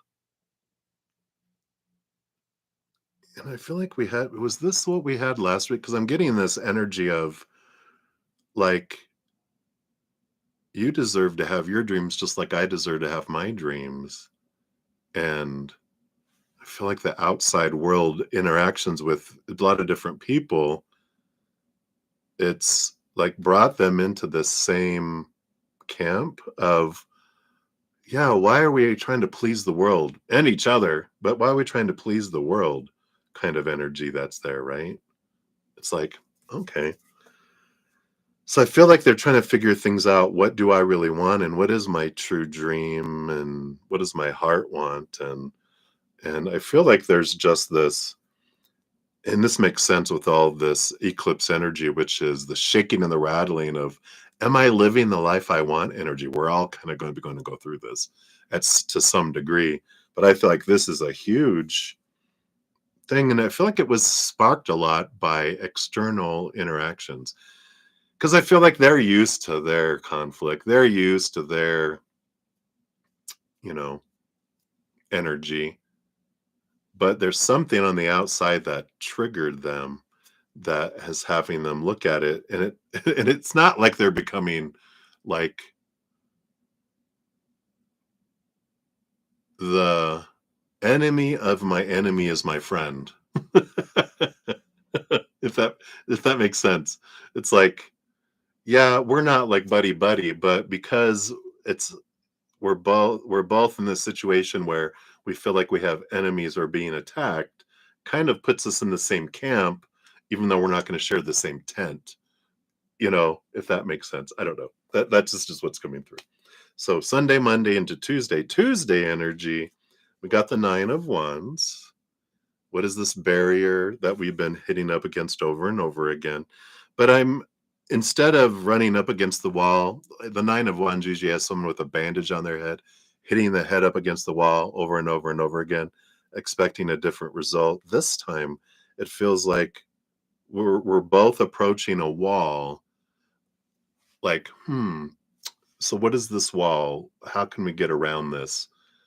Um, but I feel like again, it's not holding hands doing it, but we're there together going, here's this barrier.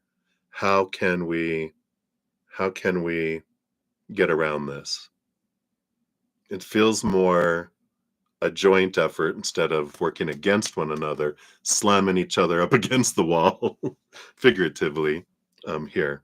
So that feels Tuesday into Wednesday, and then Wednesday into Thursday. Yeah, we have the Seven of Swords, which is realizing it's the hidden truths come out. Some real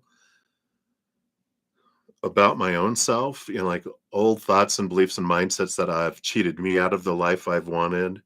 And likewise, I feel like they're both kind of going through this aha of these beliefs we've had and things we've never said to each other. I feel like there's some honesty, but it doesn't feel, oddly enough, like the it before. It feels more it almost feels like marriage counseling. I see them on a couch. Um, and what is it?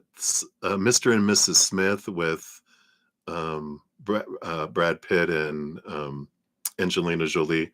That's what I'm seeing in my head because I watch a lot of movies, so that's what they're showing me. And there's honesty, and they're like, "What? You really?" And they didn't. It's like they're finding things out that they didn't realize about each other. They just had assumed and had all this thought, but I don't know if they're going to marriage counseling. I don't feel like that's it. I just feel like there's that type of honesty, but not a arguing. There's like a real, not even a heart to heart. That would be pushing it. Somewhere in between there, of because they're figuring out how can go around that, and they're like, "Well, no, I don't care about that. You can have that." What? You never wanted that? Me neither. They're like, "What? Then why did we buy it?" "Well, I thought you wanted it." "Well, I thought you wanted it," or whatever. They're like, "Wow, weird." It's like there's these. I don't even. I didn't even know you in a way because they're realizing their clarity of things feels like it's coming in here. So interesting. So that was what, Monday, Tuesday into Wednesday, Wednesday into Thursday, Thursday into Friday, and there's Friday into the weekend. We do have the Eight of Swords. Wow, the Seven of Swords moving to the Eight of Swords. There is this clarity. This is letting go of old thoughts and beliefs that don't serve me anymore and realizing these weren't true. This wasn't true. And I don't feel like it's, oh, you lied and you were this. I feel it's all self realization. Well, not all. We have to be real, right? Their human does get involved, and there could be some pointing of fingers, but nothing in comparison to what they've ever had before. I feel like it's more of internal awareness, and it can be scary. So sometimes, pss, pss, pss, pss, pss, pss, but it doesn't escalate. It just kind of, pss, pss, pss, pew, pew. It's like no arrows are hitting because they're kind of focused on themselves, going, wow, as an arrow gets shot, they don't even pick up that the person's giving rare because they're like, yeah, da da da da da, pew. They're like, well, and then they're all pew. It's like they're not getting hit by the zingy arrows that they would normally fire at each other. Wow, interesting. We'll see how long this lasts, and then into the weekend. Now we hit the next weekend, right? Well, the Seven of Wands. I'm being true to my authentic self. I'm not going to dim my light. I'm not going to ask permission to shine. I'm not going to defend what I want. I need to shine. I need to be bright. I need to be my authentic self. I need to be my authentic self. Yeah, whoa. And the Strength card. Sun energy. Both of these energies, this is ruled by Leo, who's ruled by the sun. That's where the kind of comes in. The Seven of Wands, I usually say it's like the sun shines bright. It doesn't ask permission to shine. It doesn't dim its light. Both of these energies here, oh my gosh, and they're both. We've got both cats. So we got both sides doing this and both individuals. This is telling me it's not just one person, it's both that are going, yeah, I need to be me. And oh, yeah, I need to be me too. We get to be who we want to be. Yeah, we both do. Weird, weird. This is different. This is odd. But I like it for them because this is where we all get to one way or another, through hell or high water, right? Through fire or through flooding. We get to learn about who we are and what we truly want. And they are fire and water, right? Is what I'm hearing. But together they can make steam and really do something, or they can burn each other or try to drown one another. But together we can create something separate. I'll be a flood or I'll be a fire, but it's about stepping in their power. Interesting. I don't feel like decisions have been made. I feel it's a very much I'm figuring things out energy still. I'm hearing there's a lot to consider here. Yeah, there is a lot to consider.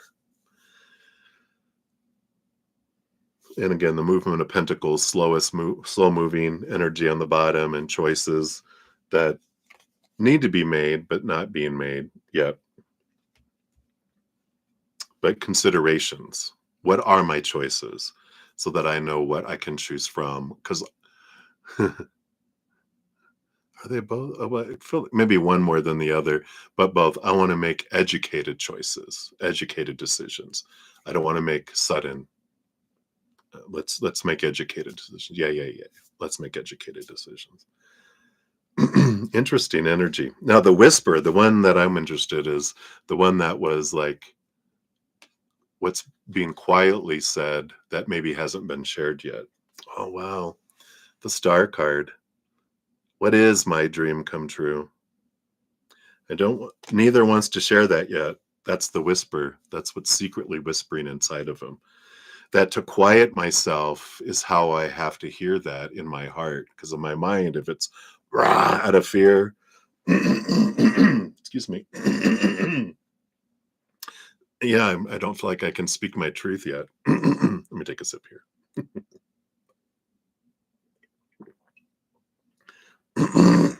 Take a moment, right? Take it. I need a moment. I need to pause before I share this. And it makes sense because I don't trust you quite yet to tell you my real dream within my heart. Something I haven't told anyone, each of them. They've had their own dreams that they've always had to keep quiet because it's like childhood dreams in a way, right? So sorry. Yeah, that throat chakra, I can't speak my truth because I was always afraid to speak it growing up because I was told it was stupid when I was young, so I would never say it to anyone ever again, especially to the hostile environments that each kind of grew up in, very controlling, very strong environments of this is the life that you must live. It's like, what? Do they have a Jewish grandmother? Yeah. It's the dreams. It's what I really wanted with my life, what I really wanted to do with my life, what I've wanted all my life. I haven't felt I'm worthy or able to tell anyone because one, I felt unworthy. Two, I was told I was unworthy and I should shut up growing up. Just do what we tell you to do. Don't think for yourself kind of energy that was pounced on them. Very strong personalities they grew up with that they were afraid to say their own opinion because they were afraid that they would make the gods angry, the small g gods that ruled over their lives. So they never really were able to share or live their dream.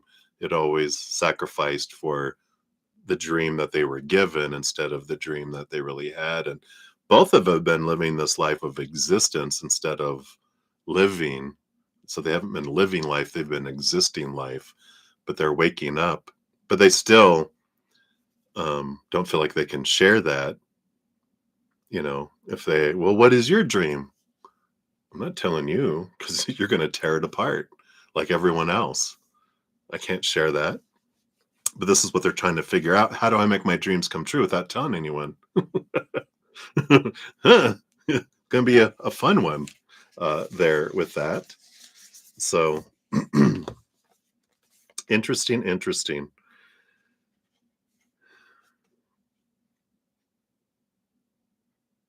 Yeah. And I have two of these cards left for the fortune cookies. They're both number twos. And it's choice energy. And there's two. One for each of them. And I'm going to read both because that finishes out this deck and it finishes out this session and it finishes out me using this oracle deck. And so we're going to do it. One's a diamond, one's a circle. There you go.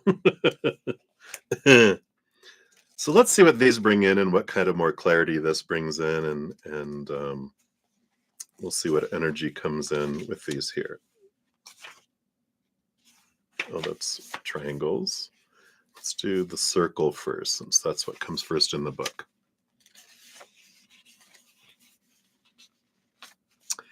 Yeah.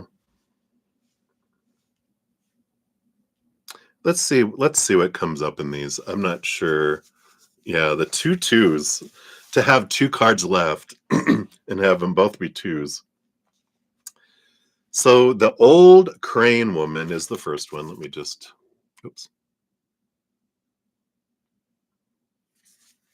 Maybe that would be the feminine energy. Duh, right. Anyway, in Celtic mythology, cranes are associated with old women. They guard the treasures of the other world and the entrances to other worldly abodes. Like the heron, the crane's ability to move between water, land, and air makes her a symbol of shapeshifting and magic. She's a powerful and liminal bird who acts as a guide to those who wish to travel through the borderlands. In the course of any journey, we'll arrive at one or more thresholds which separate one place, one world from another. They are transition points into new ways of being, and all such thresholds have their guardians who ensure that those who approach are equipped for the crossing. The guardian of the threshold isn't necessarily a menacing monster who might bite off your head, but she's not to be messed with either. Her judgment is final. You're either ready for this adventure or you're not. So the message that comes in is old crane woman is something of a contradiction. She has the wildness of a bird, but the steadiness of a wise old woman.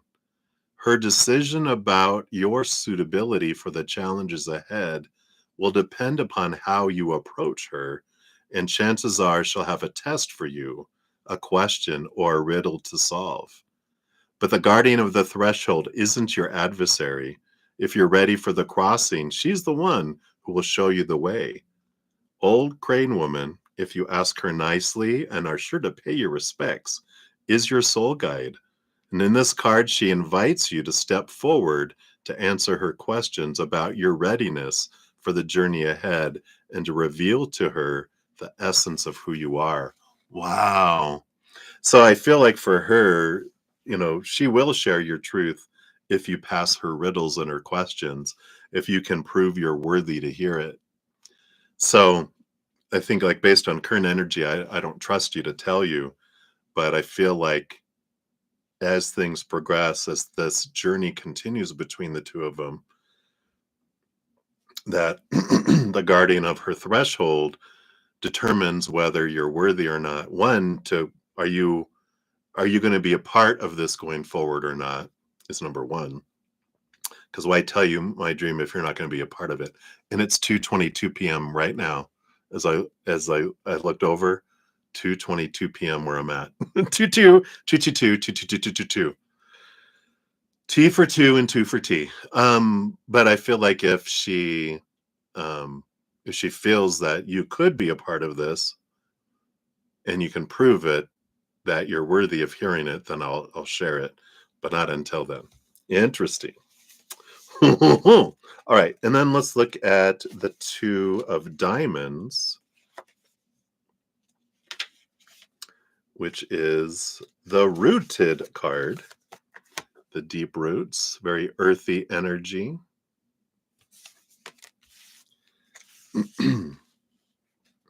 So this card signifies the aim of the journey we're exploring in this oracle. Reminds us that the day of the heroic quest, with all its conquering, dragon slaying hero saving the world, one sword stroke at a time, is over.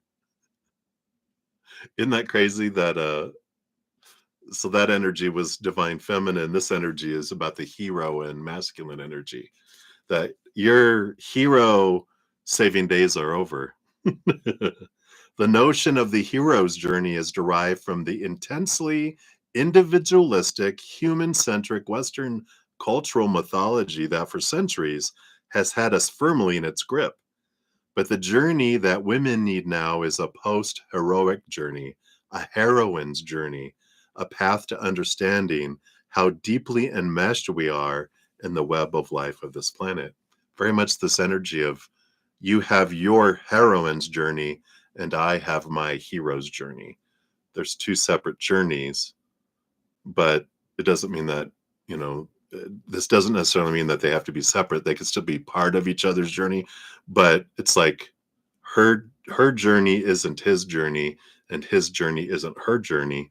It's we both get to go on our own journeys, like we've been talking about. Crazy. The journey leads us back to a sense of our own grounded belonging to this earth and asks us what we have to offer it. To be rooted, then, is to become native to our places again, to ground ourselves solidly in the land where we live in the stories and traditions of our native and ancestral places. So the message really comes in. To be rooted is not to stand still or to imagine that we now have all the answers to the mystery of our lives in this challenged and changing world. Rather, it's to recognize that the purpose of life is growth and transformation, and that the journey never ends. Spring comes, and the planted seed heaves itself out of the fertile, dark soil and starts to grow. In summer, it flowers and flourishes, and in autumn, it reaps the harvest. In winter, it rests and replenishes its roots. And then it's time to circle back to the beginning and set off down the road once more. Wow. I'm just blown away by that. I too get blown away, no matter how many readings I do, when everything just meshes together, so well. I'm reminded of Pocahontas with the wisdom of the weeping willow. Um, what's the song that she sings with that? Something, look at the land you land on. Da, da, da, da, da. I forget what that song is, but I feel like that's an important song too. But I feel like there is this beginning and ending energy, but it doesn't necessarily mean like it could be parallel paths, but it's individual paths, and they can still, be interacting together. So I don't feel like there's this energy of be gone from each other energy necessarily here. More of I need to do what I need to do with my life, and I have my journey and you have your journey, and we can either do it separate, completely separate, um, or we can do it side by side. But either way, it feels like it can't be the same. We can't be on the same road anymore. And I just hear thunder and lightning. That's their new nicknames, thunder and lightning. I love it. So that is what we have, Diana. Hopefully that helps bring in some clarity of what's happening and what's going forward here. But what an interesting, unexpected transformation that's unfolding here. And they'll do it in their own way through thunder and lightning. Thunder is loud, and this other one does that too. So we definitely, have that kind of energy that's coming in. So that is what we have for you, my dear. Hey, Cat Lady of the Sea, you caught me just as I'm headed out here. I will grab yours. You'll be the first when I return. I'll put you up here. I am starving and I need to go rest. But you'll be up first when I come back on. And it'll be probably within 2 hours, maybe less. Depends on what I have to eat. So thank you for understanding. I'll give you a love and a like here, though. Boom, boom. So we'll make you first, and we'll dive in deep in there too as well. But yeah, wow. What a reading to end on. Mind blown. So we'll see what comes in for sure, for sizzle. Oh, wow. But thank you guys again so much for all of your love and support and your patience on getting to all your readings. Like I said, I'll be back on. I did finish all donations, except for, of course, Cat Lady of the Sea will make you first. And then all the free readings I'll complete when I return as well. And at the end of each session, I do post a pinned comment listing all the readings with timestamps. So you'll be able to go in and go directly to your reading and find it as well. So I like it. I like it. All right, everybody, I'm going to head off and grab something to eat. Remember, as we're going through our adventures, that every second of every day of our lives, that we truly are eternally and unconditionally loved by the mother and father of all things, our creator. And of course, I love you guys too. So until I see you again, much love. Hang in there. Take care of yourself. We'll see you soon.